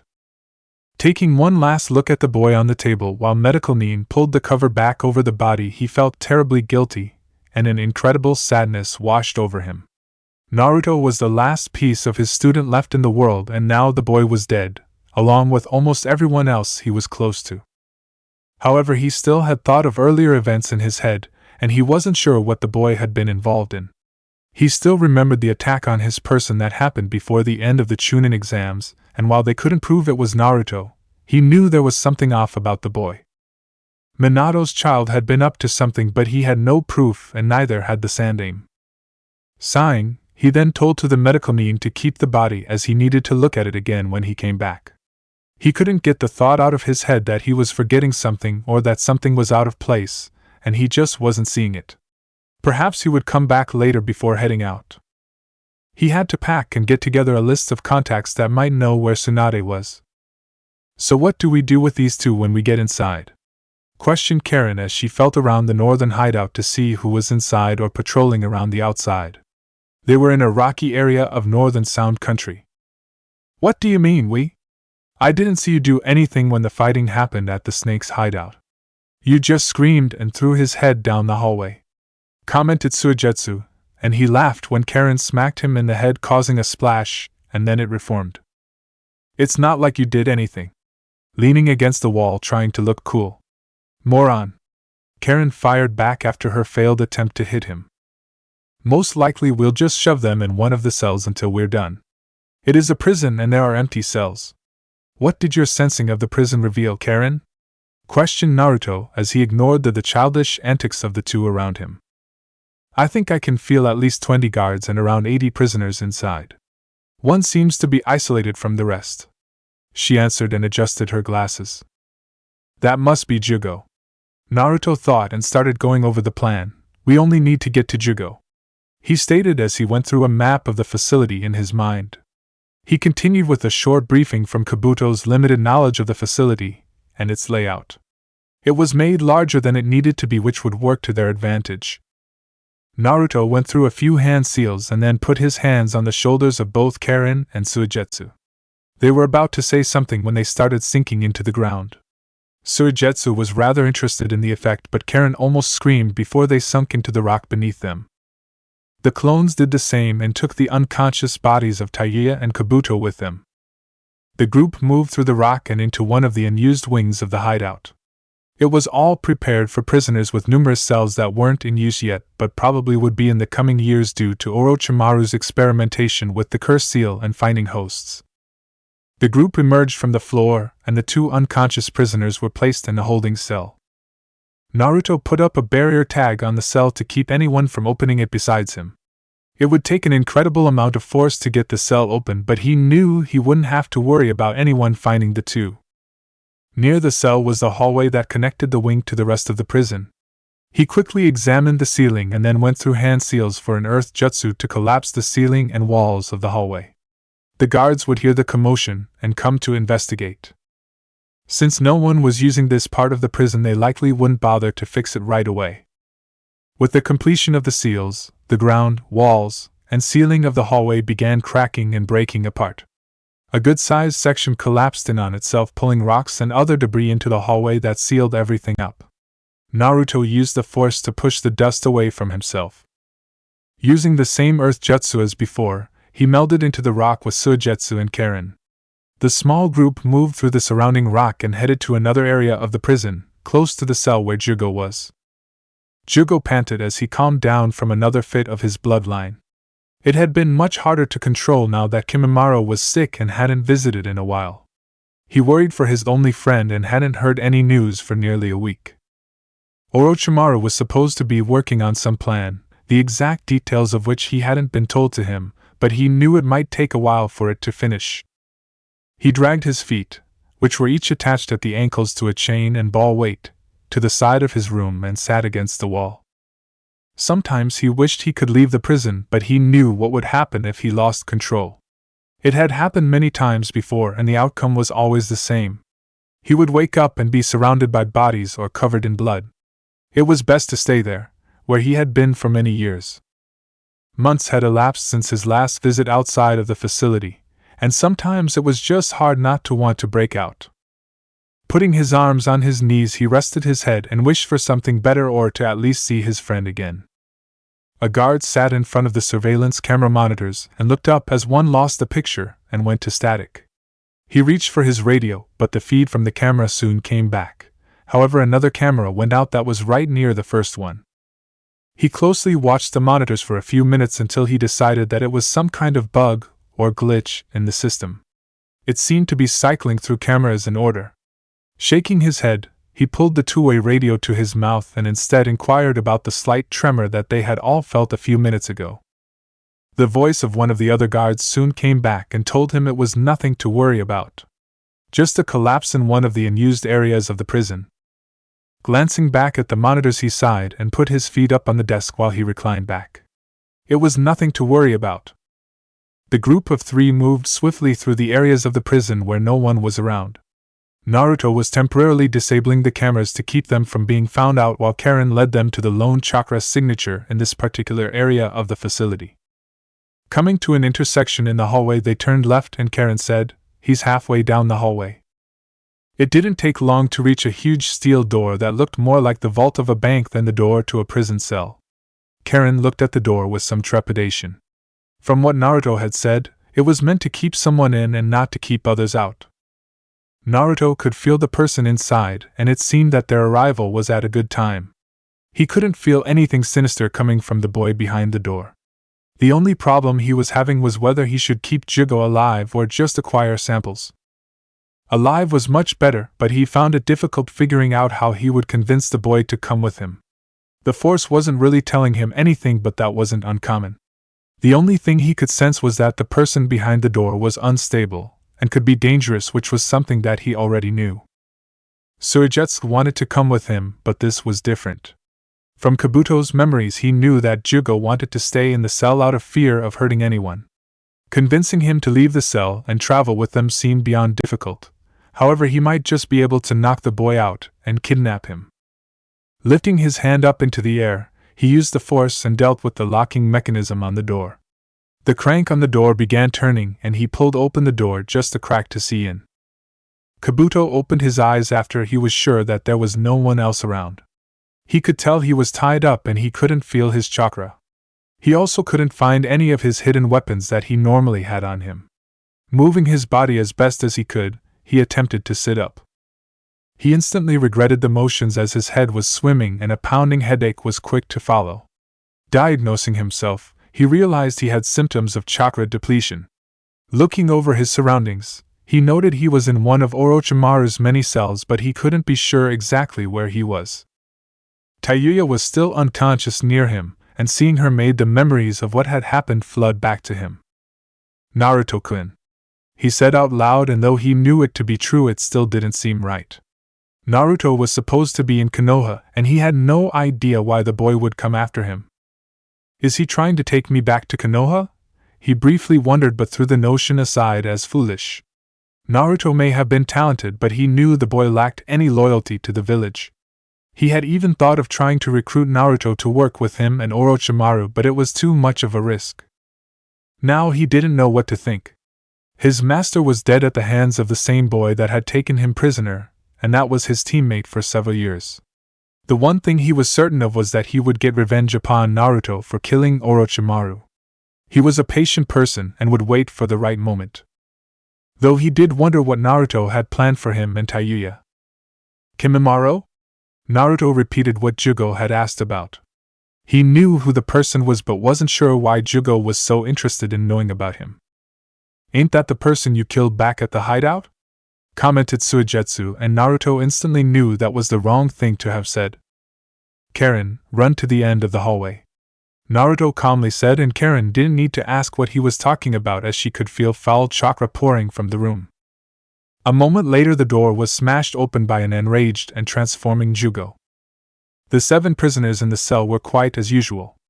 There was nothing to talk about despite their incredible boredom. Each person in the room hated the others, but they also had to live in the same cell. Though they had curse seals and could eventually break through the bars holding them in the cell, none of them were able to control the transformation, and it was more likely that they would kill each other first.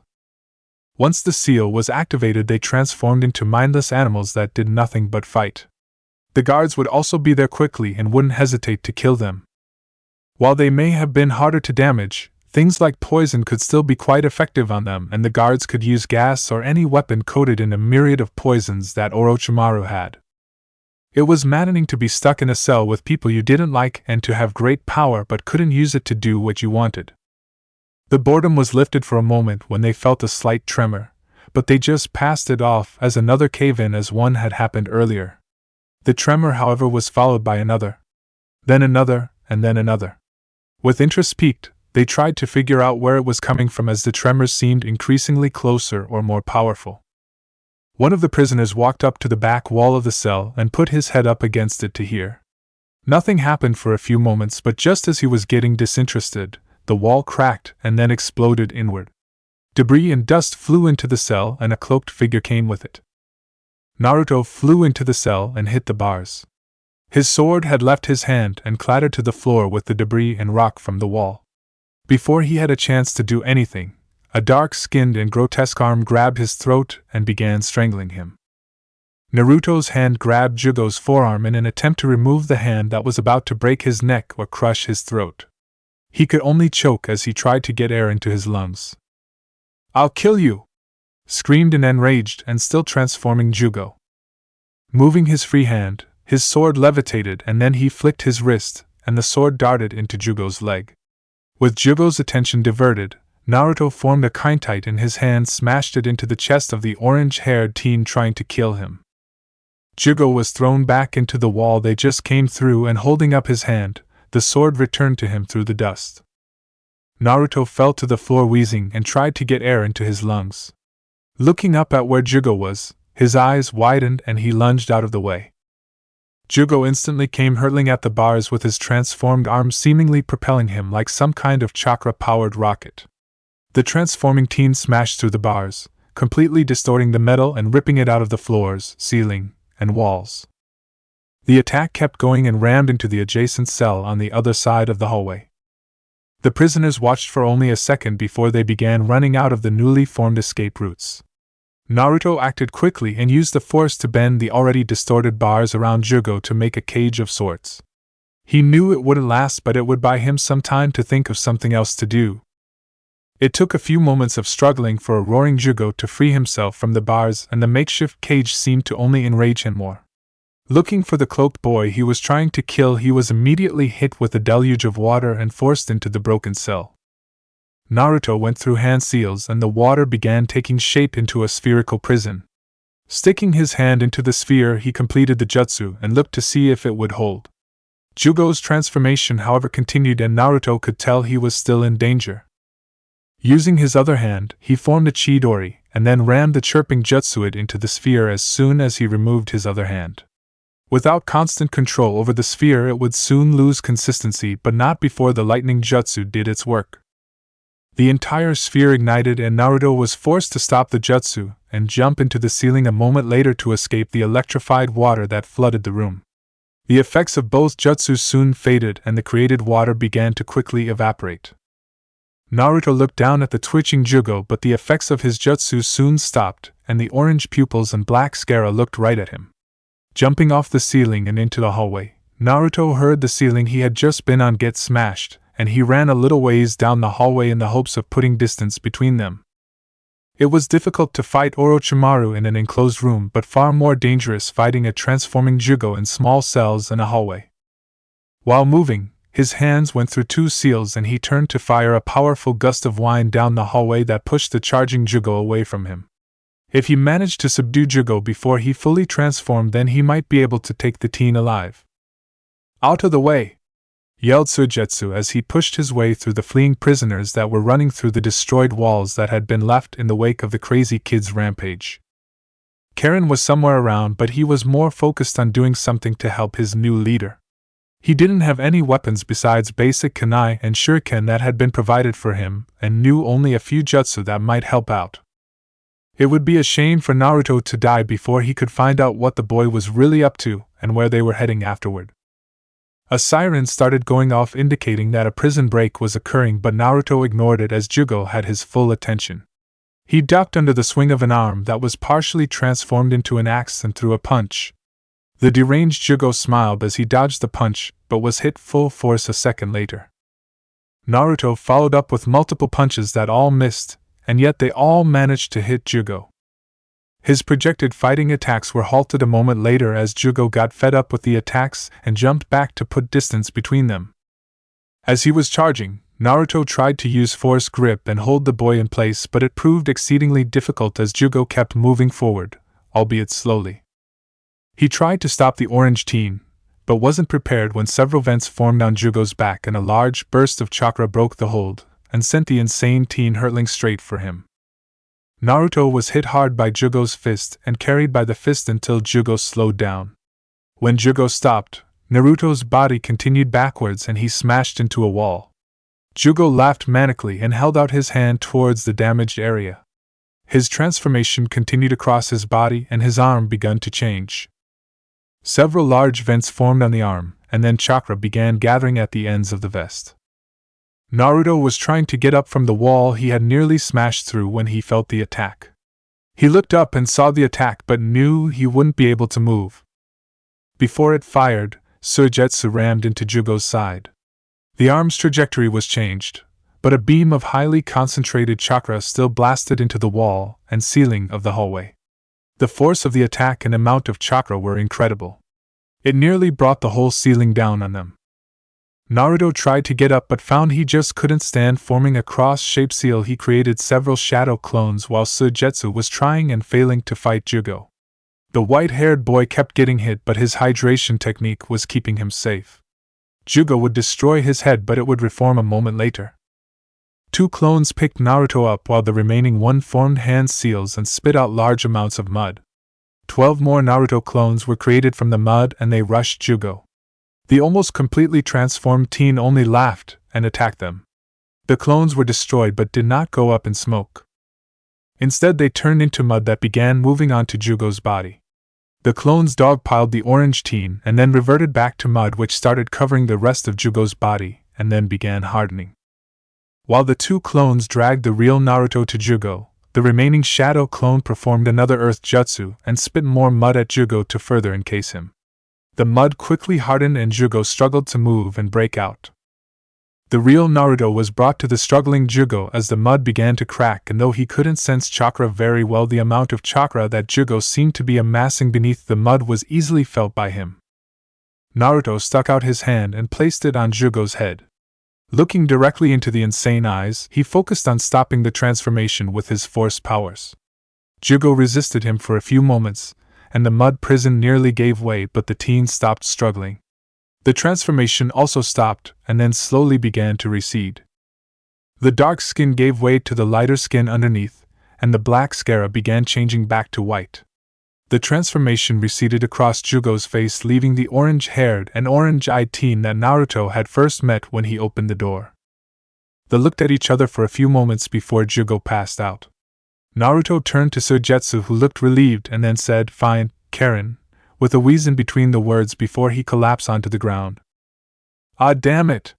Suigetsu thought and proceeded to get Karen in the fastest method possible. "Karen, get your ass over here." It didn't take long before he saw Karen running down the hallway. She could tell that Naruto was in trouble, and though she could do little during the fight, she knew she needed to stay safe until after the fight was over and therefore stayed a good distance away. She quickly knelt down while her hands turned green with medical chakra. She started with the throat, as it was the most serious injury. His throat was nearly crushed, and he couldn't breathe. Her diagnostic jutsu indicated that Naruto's back was broken and several of his organs seemed to be damaged as well, but getting him breathing to an appreciable degree was her first priority. While Karen worked, Suigetsu stood nearby as he could do nothing at this point. He didn't want to look at the scenes, so he looked elsewhere and spotted the sword Naruto was using. If they were attacked, he would need something to defend them with, and he also wanted to get a closer look at the sword. He picked up the dusty blade and inspected it. It was heavier than he imagined it would be, but well balanced. He brushed some of the dust off and was surprised to find a perfectly polished blade underneath. With all that had happened during the fight, he didn't expect it to look so new and well kept.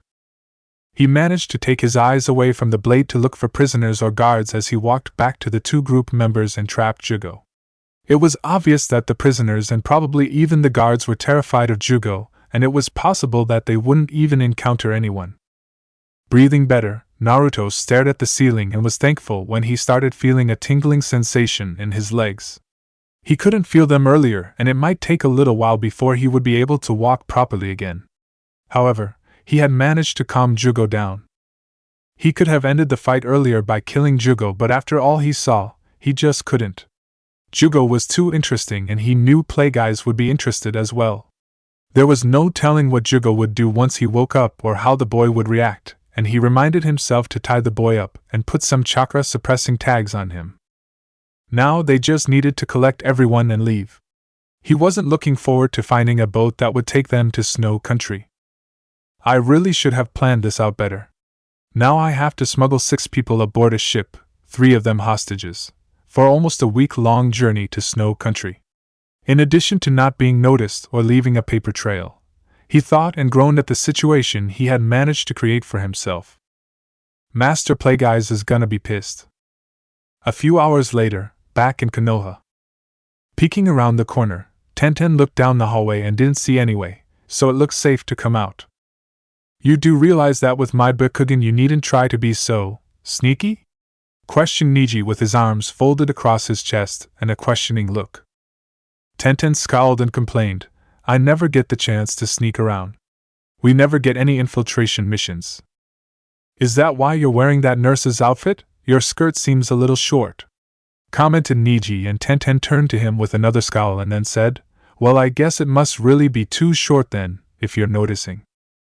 Niji's cheeks tinged pink, but he scoffed and walked away. The two proceeded to move through the hallways to the morgue. Niji still couldn't believe that he had agreed to accompany her to the morgue. For some reason news had spread quickly through the village about the death of Uzumaki Naruto, and it was almost as if people were talking about Uzumaki's death more than the Sandames. They also didn't seem the least bit mournful. It didn't make sense to him, and no matter how he looked at it, there was something definitely strange about the boy. The only good news he had was that the boy was dead, which only proved what he believed, that you couldn't defy fate. Fate eventually caught up to those that tried. His main reason for being there was to make sure that Tenten didn't get caught trying to steal the deceased boy's sword. She claimed she just wanted to look at it, but he had a feeling it would end up coming with her when they left. Seemingly since her first encounter with the sword, he had noticed that she was practically obsessed with it, and he had never known her to act like that with any other weapon. He knew he couldn't stop her from doing it, and it wouldn't be good for his teammate to be caught while robbing the dead, but it wasn't as if the boy needed the sword anymore. They went past the morgue as they were merely after the personal effects that were found with the body, so they made their way to an adjacent room that held these items. Naruto was an orphan, so there was no one to collect them, and Tenten couldn't let the sword wind up with anyone else. Picking the lock on the door, Tenten opened the door and headed inside with Niji following. The room was filled with shelves and boxes. Each box was the same size, and the label had the name as well as ninja ID number of the deceased. The boxes held the personal effects of the ninja on the label. Searching the labels, she looked for the ninja she was after. Niji stayed at the door to make sure that no one was coming, as he couldn't keep his Byakugan on indefinitely. It only took a minute for Tenten to find the right box, and she pulled it off the shelf. Setting it on the floor, she opened the box and instantly found what she was looking for. Grabbing the sword, her smile instantly faded as she picked up the blade. Niji looked from the hallway back to his teammate as she was taking too long and had stopped.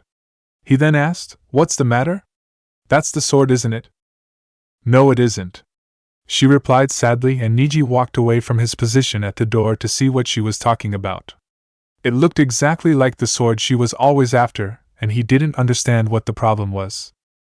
Holding the sheath in one hand and grabbing the handle in the other, she unsheathed the blade by a few inches to confirm what she already knew. Instead of a red and black blade, it was just normal metal found on just about every other sword in the village. Niji looked over to see what she was frowning about, and noted the difference in the blade. I noticed when I picked it up that the weight and balance were wrong, Tenten said in explanation. Maybe someone else switched it? Niji suggested, and decided they should get going. Tenten looked at him, but something didn't seem right about the suggestion.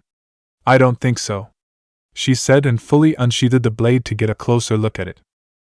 Sighing, Niji decided to humor her, and why not? If a person wanted to switch the blade, they could have used any ninjato, yet somehow they just happened to have one the exact same coloring and it was also one that was used? Also, I can tell that the person that used this blade was probably around our age, and it's well used. The wear on the handle fits my hand, and unless the owner had small hands, it seems more likely that he did use it. No other person our age in the village uses a sword, she explained as her father sold most of the weapons in the village, and only a select few ninja ever bought ninjato. It does seem strange, but why would Uzumaki-san use a blade like that when he had the other one? Questioned Niji. I don't know, replied Tenten, and when she went to put the sword back, something else caught her eye. Pulling the weapons pouches from the box, she examined them as well. They were wrong. She looked at the other items and found that the shoes were wrong too. Sure, they looked like normal ninja supplies, but growing up in a ninja supply store, she knew a great deal of information about them, and what she found didn't make sense. Just what exactly are you two doing in here? Asked a voice, and both Jen and turned around to find a man in the doorway. They didn't even notice or sense him at all. The man moved into what little light the room had, and it didn't take long for both of them to realize that it was Jiraiya of the chunin. Why are you looking through a deceased ninja's property? He inquired, and Niji could tell that they were in trouble. It's all wrong, Tenten blurted out in a state of confusion and panic. Raising an eyebrow, Jiraiya decided he wanted to hear a little bit more and asked, "What's wrong?" "The supplies," Tenten answered, and Jiraiya frowned slightly but was slightly curious and wanted to find out where the girl's train of thought was headed, and what's wrong with them, he inquired as he could not see anything amiss. "They weren't made in Konoha, they were all made in grass country," she replied, and Jiraiya's eyes widened slightly.